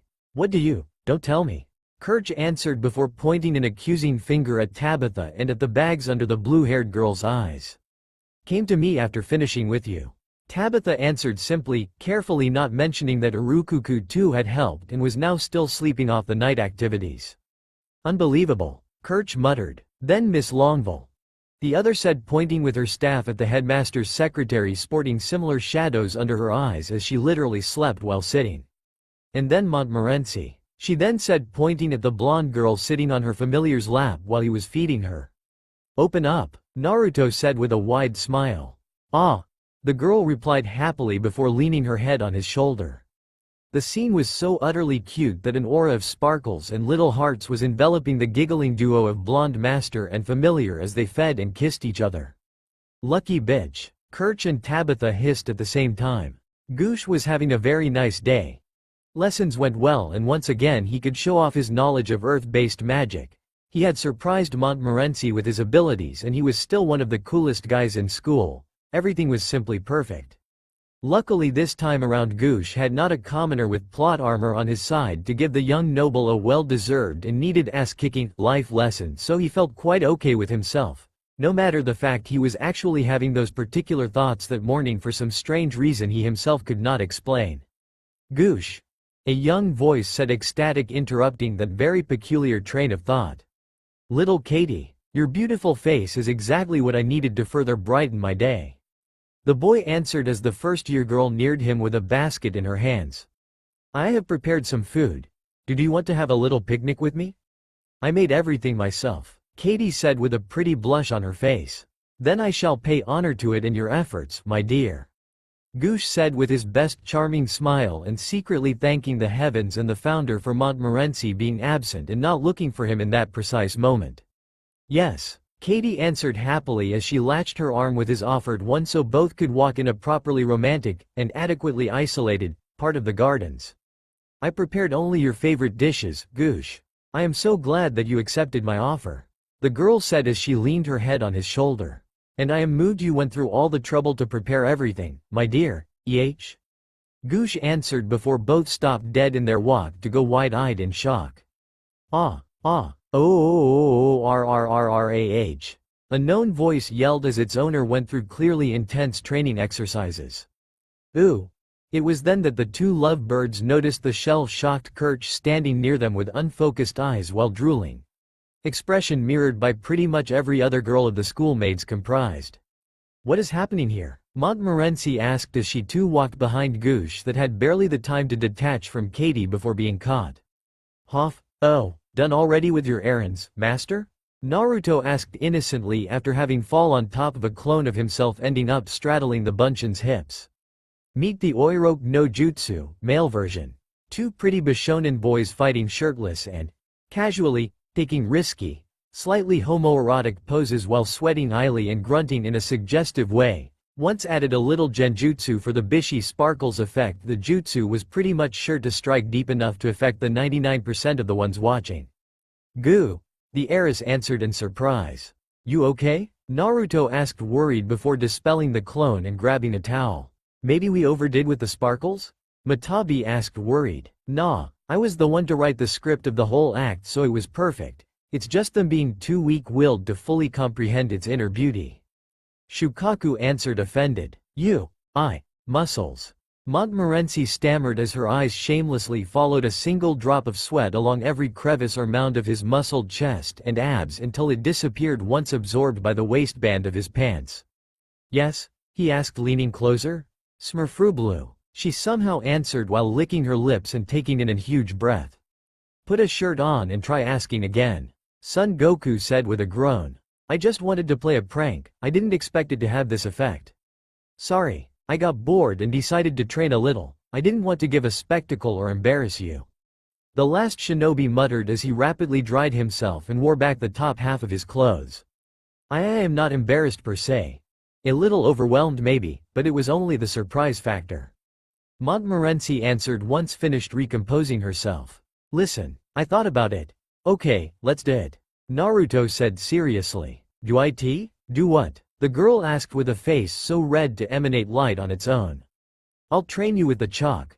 Willpower control techniques I know, so we'll see if they can help you. The young man answered shrugging. Oh, that, of course. Ha ha ha ha. I was just joking, of course I knew you meant that. Montmorency said immediately with a pretty lame laugh trying to cover her embarrassment. Hoo. Take your head out of your gutter, master. It's not of a proper lady to immediately think about that, he said laughing at her even redder face. You insolent famil. I'll go take a bath.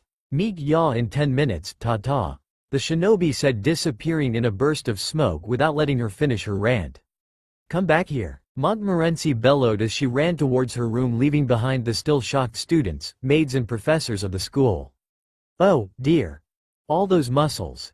And that manly expression of concentration on his face. Katie said still fanning herself with an hand. Yeah, that was hot. I mean no, it wasn't because I am a man. So I didn't like that. I didn't find him gorgeous or you ally provocative, arg. Goosh tried saying flexing his muscles before a flash of the familiar sweaty muscles appeared in his mind. Guh, stupid why familiar. The Degremont heir muttered grimacing. Later that day, vestry court. Good. I am surprised to see you already have this good grasping on your willpower. Naruto, now professional looking and still dressed in his black and orange jumpsuit and red cloak, said impressed as Montmorency managed to stick a leaf to her forehead through focusing her energy there. In its basic we already went through preparatory exercises when we first learned to channel our magic through our wands, so ideally speaking, pouring willpower in other areas of my body is not exactly impossible in hindsight. She answered as she left the leaf fall down from her head. How do you think it happened that not everyone is possessing chakra? Isaribi asked. My best guess is that when their chakra fruit first appeared only few people managed to put their hands on it, one of which was this Brimir they are practically worshipping. And since there was not a sage of the sixth path making sure everybody got it, then only the ones eating the fruit and their subsequent children could use what they called magic. From there it's just a long series of bloodlines being born from those first users until it got diluted so much that only few members of the human race can effectively awake it and use it. Kurama answered. And the elves? Naruto asked as he watched Montmorency take a tentative step on the outer wall of the school and yelping at feeling her soul get glued to it. Either a different species or, why not, a direct descendant bloodline of someone like Kagaya that reached here and instead of going mad with god complex simply preferred to act like a decent whatever they're being. The nine-tailed fox replied uncertain. Whatever? Why wasting time thinking about this? It's boring. The seven-tailed Biju said huffing in boredom. How do I do this? Montmorency asked with a petulant growl as she barely managed to take a step before slipping down. By firstly taking a calming breath and without giving in to anger. He answered with a deadpan tone. TCH. The most used method is taking a running start and signing where you reach the first time to use it as a goal to surpass. A running start? She asked uncertain. It's how my teacher taught me.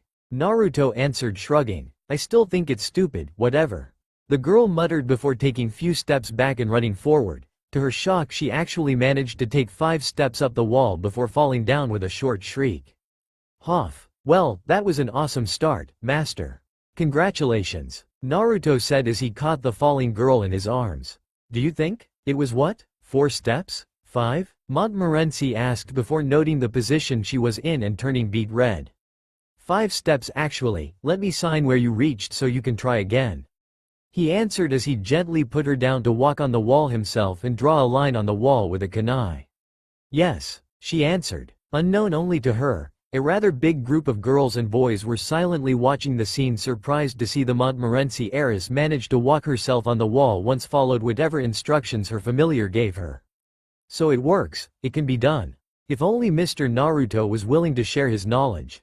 Colbert said happily with an almost squeal escaping him. Do you know that spying is a bad habit? A second Naruto said from above the group, making everyone shriek in surprise and jump away. coincidentally getting discovered by the blonde girl. Spies, Naruto? Montmorency asked to the original familiar still near her. Yep, he answered grinning. T2? How? Colbert asked. Kage Bunshin no Jutsu. Shadow clone technique. It can clone the user up to as many times he or she wants. If they have enough chalk willpower to do it. Naruto answered. And how many can you call? Montmorency asked with a smug grin. 1. 2. 5 millions is my limit at the moment, but I am working on increasing it. The blonde familiar answered after briefly counting on his hand. That's impose. What? A second-year boy tried saying before a dense cloud of smoke erupted from behind Montmorency. Clone's army. Salute. The original Naruto ordered sharply. Hi. 10,000 copies answered as one in a deafening roar. Satisfied? The blonde girl asked mockingly. Yes. The same boy replied with a squeaking tone. Dispel them, Naruto. Then you'll be free to do what you want as next class do not require familiars being present. The girl ordered. You sure? I don't mind being there, at least if something happens I can intervene immediately. Not all my classes are a death trap, and I moved to the desk to the farthest back so nothing will happen. But, thank you for your concern. Montmorency answered with a gentle smile while caressing his cheek. I'll still be under the window if you need me. Naruto answered grinning. If it makes you happy. I'll go take a bath before the class, mind accompanying me?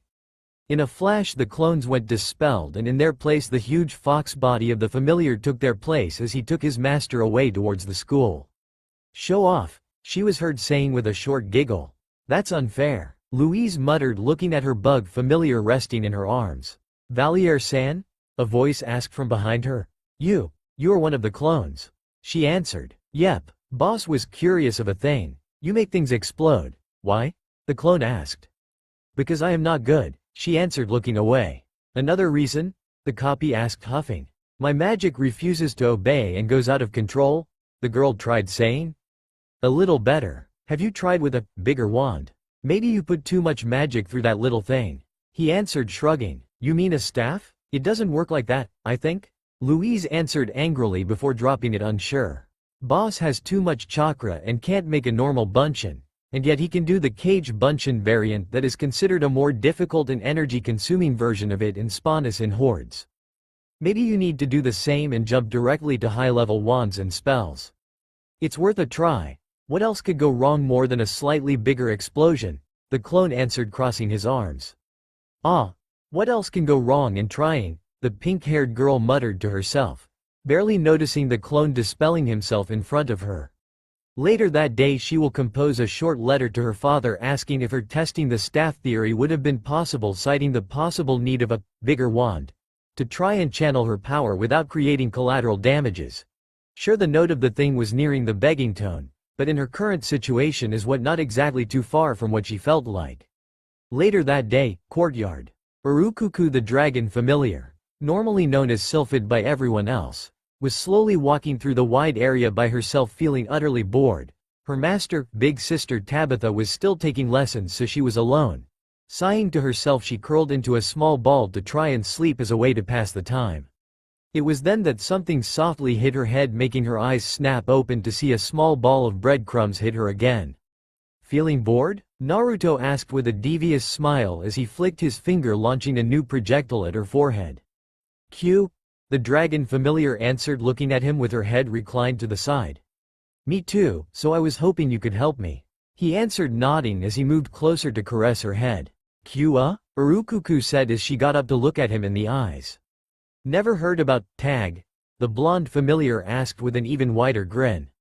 Half an hour later Tabitha will finally come out from classes to look for her familiar only to find Urukuku letting out her own version of a cheerful laugh as she gave chase to a rapidly running blonde shinobi that was managing to keep up with her on foot and actually evade her, to other people's shock that knew how fast a dragon like Tabitha's familiar normally was. Catch me, catch me.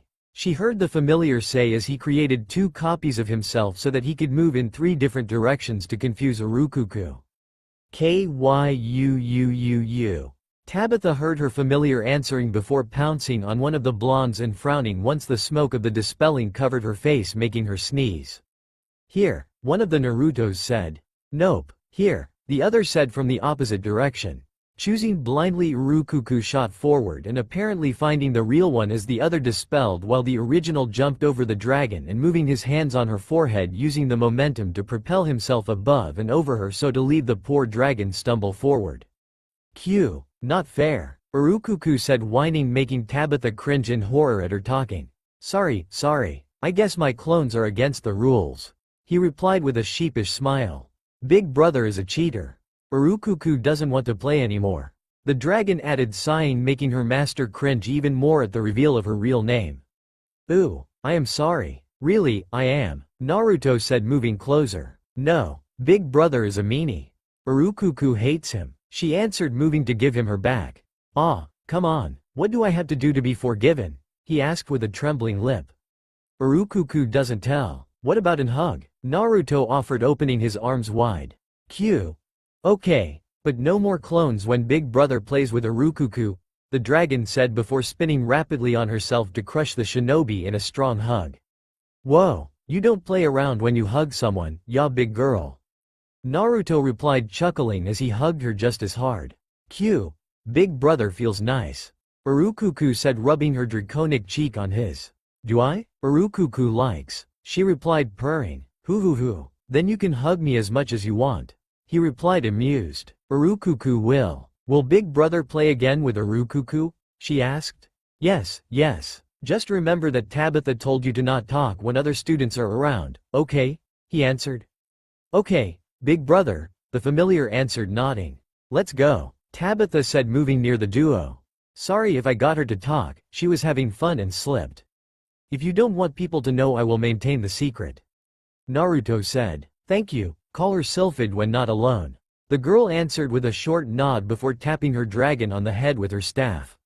I will, he answered, smiling. Bye, big brother, Urukuku said, waving at the blonde. Bye, he answered cheerfully. Tristan Academy, Tabitha's room, few minutes later. The short blue-haired girl was still reading from her book when she finally had enough of her familiar sighing while looking out of the window.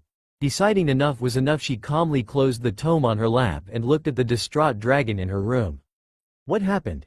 She asked with just a hint of annoyance marring her tone. Big sister. What happens to Urukuku now? The dragon asked.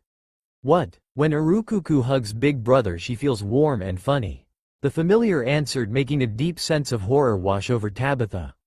Explain, she said, still sounding calm and collected. In an instant, a tall young girl with long blue hair and the same aqua-colored eyes of Urukuku was in front of the young noble, completely naked and with a sad expression on her face as she sat on the floor in front of her master. Urukuku feels funny here, the now human-looking familiar said, pointing at her left, at her heart. Oh, Tabitha muttered with wide eyes. No, the girl thought in alarm. The thing here starts thumping really fast when Urukuku hugs big brother. And then there is sticky stuff coming out from here that smells funny. The transformed familiar added, pointing at her crotch. I see, Tabitha muttered. Stall, take time, delay giving the talk to the dragon. Delay it, the girl thought as her worst nightmare was materializing in front of her. What does it mean, big sister? Why Urukuku didn't want to let go of big brother? Urukuku wants to keep hugging him. Urukuku asked. Dragons, mates. Chosen thanks to shows of strength, speed and ability with the help of matching hormonal answer based on smell and taste of sweat and or skin. The passage about dragons breeding in habits flashed at light speed in the noble girl's head as if to cement the notion that her own familiar was apparently developing feelings for the familiar of her classmate. Later. Busy now, Tabitha answered as she walked towards her window, hoping to take enough time to find a way to defuse the situation. Okay. Urukuku answered as she returned into being a dragon. Why now?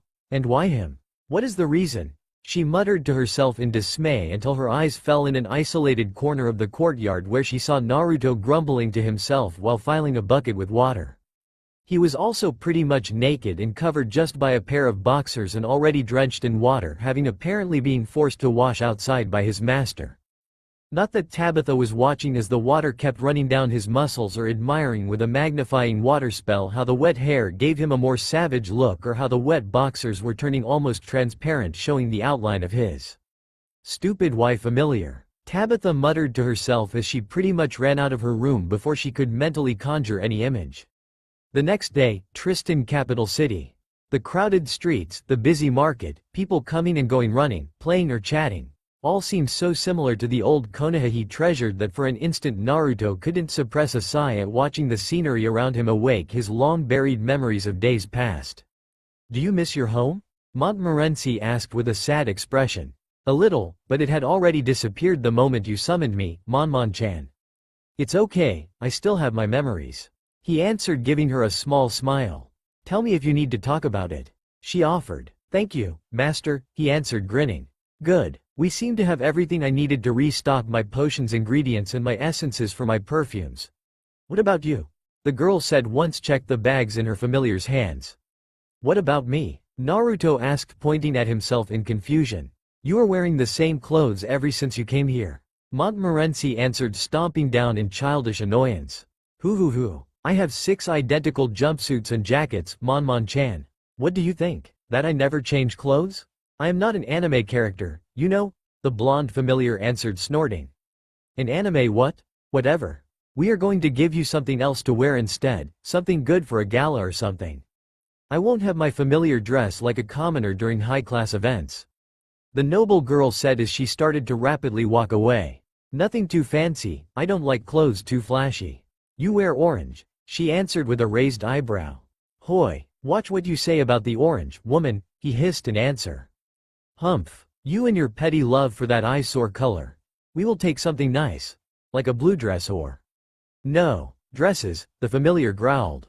"Why not? I bet you would look fabulous in them." "No, thank you. I have my badass image to defend," Naruto answered. "Oh, fine. We'll take something similar to what you normally use but clearly better in quality. At least with me there you won't take some horrid color." "What about a weapon? You may know how to use magic, but a weapon would do you good as well," Montmorency offered. "If you can find a blacksmith able to give me a nice and steady supply of shuriken and kunais I will be fine," he answered, showing the 2 weapons to her. "Throwing knives and stars. Shouldn't cost too much, okay. So no swords? Spears? Shields?" she asked. Nothing of that. Swords were more Sasuke, Killer Bee and Tenten's things. I prefer my jutsu and throwing weapons, thank you," the blonde shinobi answered, chuckling.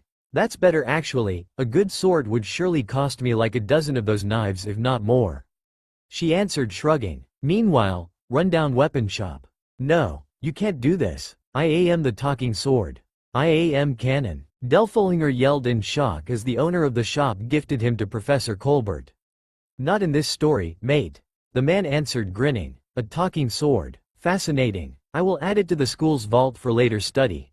A pity no one will ever use it, even a theoretical bad guy, but it can't be helped," Colbert said, sighing as he paid the few coins he had been asked. "No, I want to be part of the story. It needs me to be funny. It needs my JOOKES," Delfolinger bellowed, crying as he was tightly wrapped in a white cloth to be taken away, never to reappear in the story, all for his despair. Back with Naruto in Montmorency, clothing shop. "So, still against the idea?" Montmorency asked to the curtain of the changing room. "Okay, I admit that maybe. Just maybe, mind you. A more elegant dress can be a nice addition to my wardrobe," Naruto admitted tiredly from inside. "That deep blue will surely do wonders to his skin tone and eyes." "Don't you think so, brother?" the woman owning the store said. "But of course, he will look simply divine," the man near her answered with very feminine giggle. "You sure? It seems, I dunno, too stiff for my tastes," the blonde familiar answered, uncertain. "None of that, dear. It's the very last trend between the nobles that still want to be free to move. Perfect for honor duels and elegant parties all the same. Style and power fused into one. Hehehe. And it does wonders to a man's backside, showing it off just right," the co-owner answered. "But it's a dress." "Oh, fine. You will wear it only in important events, okay?" the girl answered, huffing. "Thank you," he said from inside. "Count Wards had just ordered one himself few days ago and is already wearing it, Miss de Montmorency. If only he had not decided to add a musketeer hat to it, it will totally ruin the effect," the woman whispered conspiratorially while pointing at a tall man that was trying several wide-brimmed hats in front of another mirror. Yuck, you are right, the young noble answered with a grimace. Peef, as if those two will know what truly is good style. Wards thought an answer before finally finding the perfect hat for his attire.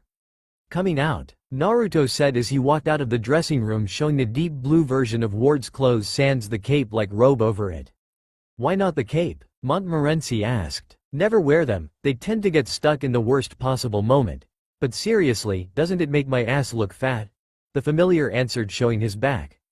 No, dear, that masterpiece is just perfect. The man answered with a wink, making the shinobi sweat drop. See? You almost look like a decent noble dressed like that. We'll take the cape as well, but make it easily removable. At least in the highly unlikely case it gets stuck, it won't hurt him. Montmorency ordered. At once, miss. But, Monmon-chan, shush. Okay, at least the clothes are nice. Naruto said, huffing. See? I was right, she answered in smug pride. Yep, it's so comfortable. Feels like I'm wearing nothing at all, he said, jokingly jiggling his ass. Just get changed, you idiot, the flustered girl said with a groan as she shoved him back into the changing room. Meanwhile that was happening, Wards had discreetly paid for his hat and had left the shop unseen, deep in thought about what he saw happening between the noble girl and her familiar, a frown marring his face as the information he had been given were not matching up as he had guessed. An huge fox able to turn into an human. This complicates the thing. I have been told that 2 students inside the academy have summoned void familiars. But a bug and a fox are normal ones usually associated with common mages, even if the transformation in human and so-called huge dimensions imply his not being common. He muttered to himself while distractingly mounting his griffin and ordering it to fly as high as it could. Louise's magic is still uncontrollable while the de Montmorency air is clearly a water element, and yet, both of them have been recognized as void users if the documents we stole from Jean Colbert are anything to go by. I'll stick to my plan and go for Louise. Familiar or not, she seems the one more probable as she never displayed any alignment to an element. He decided with a sharp nod. That blonde familiar though. There is something wrong in him. The man muttered as he thought hard about what he knew about him. Strong, fast, agile. Feels like I'm wearing nothing at all.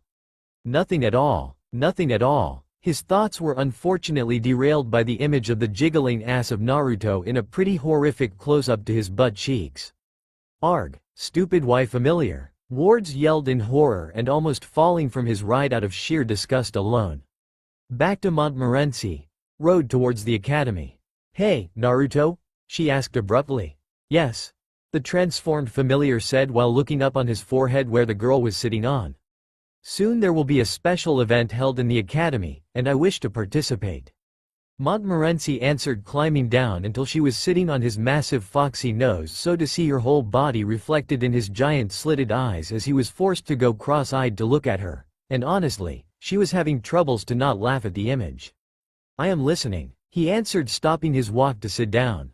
It's pretty much a competition of sort, between familiars. Usually the winner gets the honor of meeting the Queen of Tristan in a private audience, or as for this year due to her falling ill, the princess herself. Okay, and you want to win? Naruto said, nodding slightly so to not unbalance her. My father wants me to win actually. I may need the connections I can make while in the royal court in the far future, but at the moment the one that would benefit the most, it's him. Okay, and I want the bragging rights to be the winner and get to know the princess personally. Montmorency answered, huffing and blushing at seeing the raised eyebrow of her familiar. Any idea what to do then? The shinobi asked. Your size and transformation would be a nice start, but I want to sew something together instead of just standing there looking pretty. She answered. Not that you would have troubles in that, my oh so pretty master, the huge fox answered, snorting. Oh, shush, you teaser. Montmorency growled as she climbed his head. Nice panties, she heard him comment, making her turn cherry red. Pervert, you climbed over my eye, it was inevitable. He replied unconcerned. You should have closed your eyes. The girl shrieked in answer. Fine, fine, returning to the matter at hand. Can you play some instrument? Naruto asked. Not to sound too full of myself, but I am a wonderful violinist. She said proudly. Good, then you can take care of the music. What are you talking about? Dear master, my wonderful Monmorency-sama. Never heard about Sanagakure's art of puppetry? Naruto asked with a wide, fanged grin. Puppetry? The girl muttered, taken aback. Ooh, You will love it. Let me explain my master plan and then you'll tell me what do you think about it. Naruto answered, rubbing his giant furry hands together. Meanwhile, back in the academy, Louise's room. I don't think you should do that. The tiny ghost of Brimir said with a worried tone. Why not? He told me about the staff. It's of course a sign of him fighting Montmorency's control on him in order to help his real master, which is me. Louise answered proudly. Can't it be that he was just being gentle? The ghost tried saying, sweat dropping. Nonsense. It is certainly a sign of Brimir. Well, of you, that he is fated to be at my side. The pink-haired girl answered, huffing. And you want to free him? With a love potion? The Brimir masked god asked, uncertain. Even I didn't see that coming. The deity thought in surprise. That will just be the first step. I am sure that once the effect is over the contract will be weakened, enough for him to break free and join me as my true familiar. Louise answered, pointing up towards the sky. You sure? Of course. It will be so awesome. He will love and support me no matter what. Even should I insult him, or starve him for some reason or kick him in the balls. He will always stay at my side even when other, more wire and kind and feminine, women throw themselves at him. We will be so perfect together. Louise cooed happily. Wow, I guess I truly helped that human boy by not having him come here. God thought with wide eyes as Louise kept rambling about all the good things that would happen to her once saved Naruto from Montmorency. In another dimension, Earth, Tokyo. A raven-haired boy was looking outside the window of his apartment when a shiver ran up his spine, making him flinch. You okay, Saito honey? The naked, buxom blonde lying on his bed asked, worried. I just felt like I dodged a bullet for some reason. Saito answered, sighing. If you need to relax, we are ready to help you. The woman's sister, also blonde-haired and undressed, answered with a wicked glint in her eyes. Really? He asked, grinning. Really? Now come here, tomorrow we'll have an exam at school, but some stress relief will do us 3 lots of good. Twins. What a better way to relax. Saito said happily as he pounced on the bed with a wide smile on his face. Tristan, school vault. So, no magic. No lock-picking and no cloning of keys. This may be a problem. A shadowy figure muttered as she angrily kicked the sturdy door separating her from the priceless artifact she had been told to steal. Last thing I have left is brute strength. Hopefully my most powerful earth golem should be able to put a dent in those old walls. I just need to find the weakest point in the structure and attack there. But I still need a good diversion. The wannabe thief muttered while walking away from the vault entrance.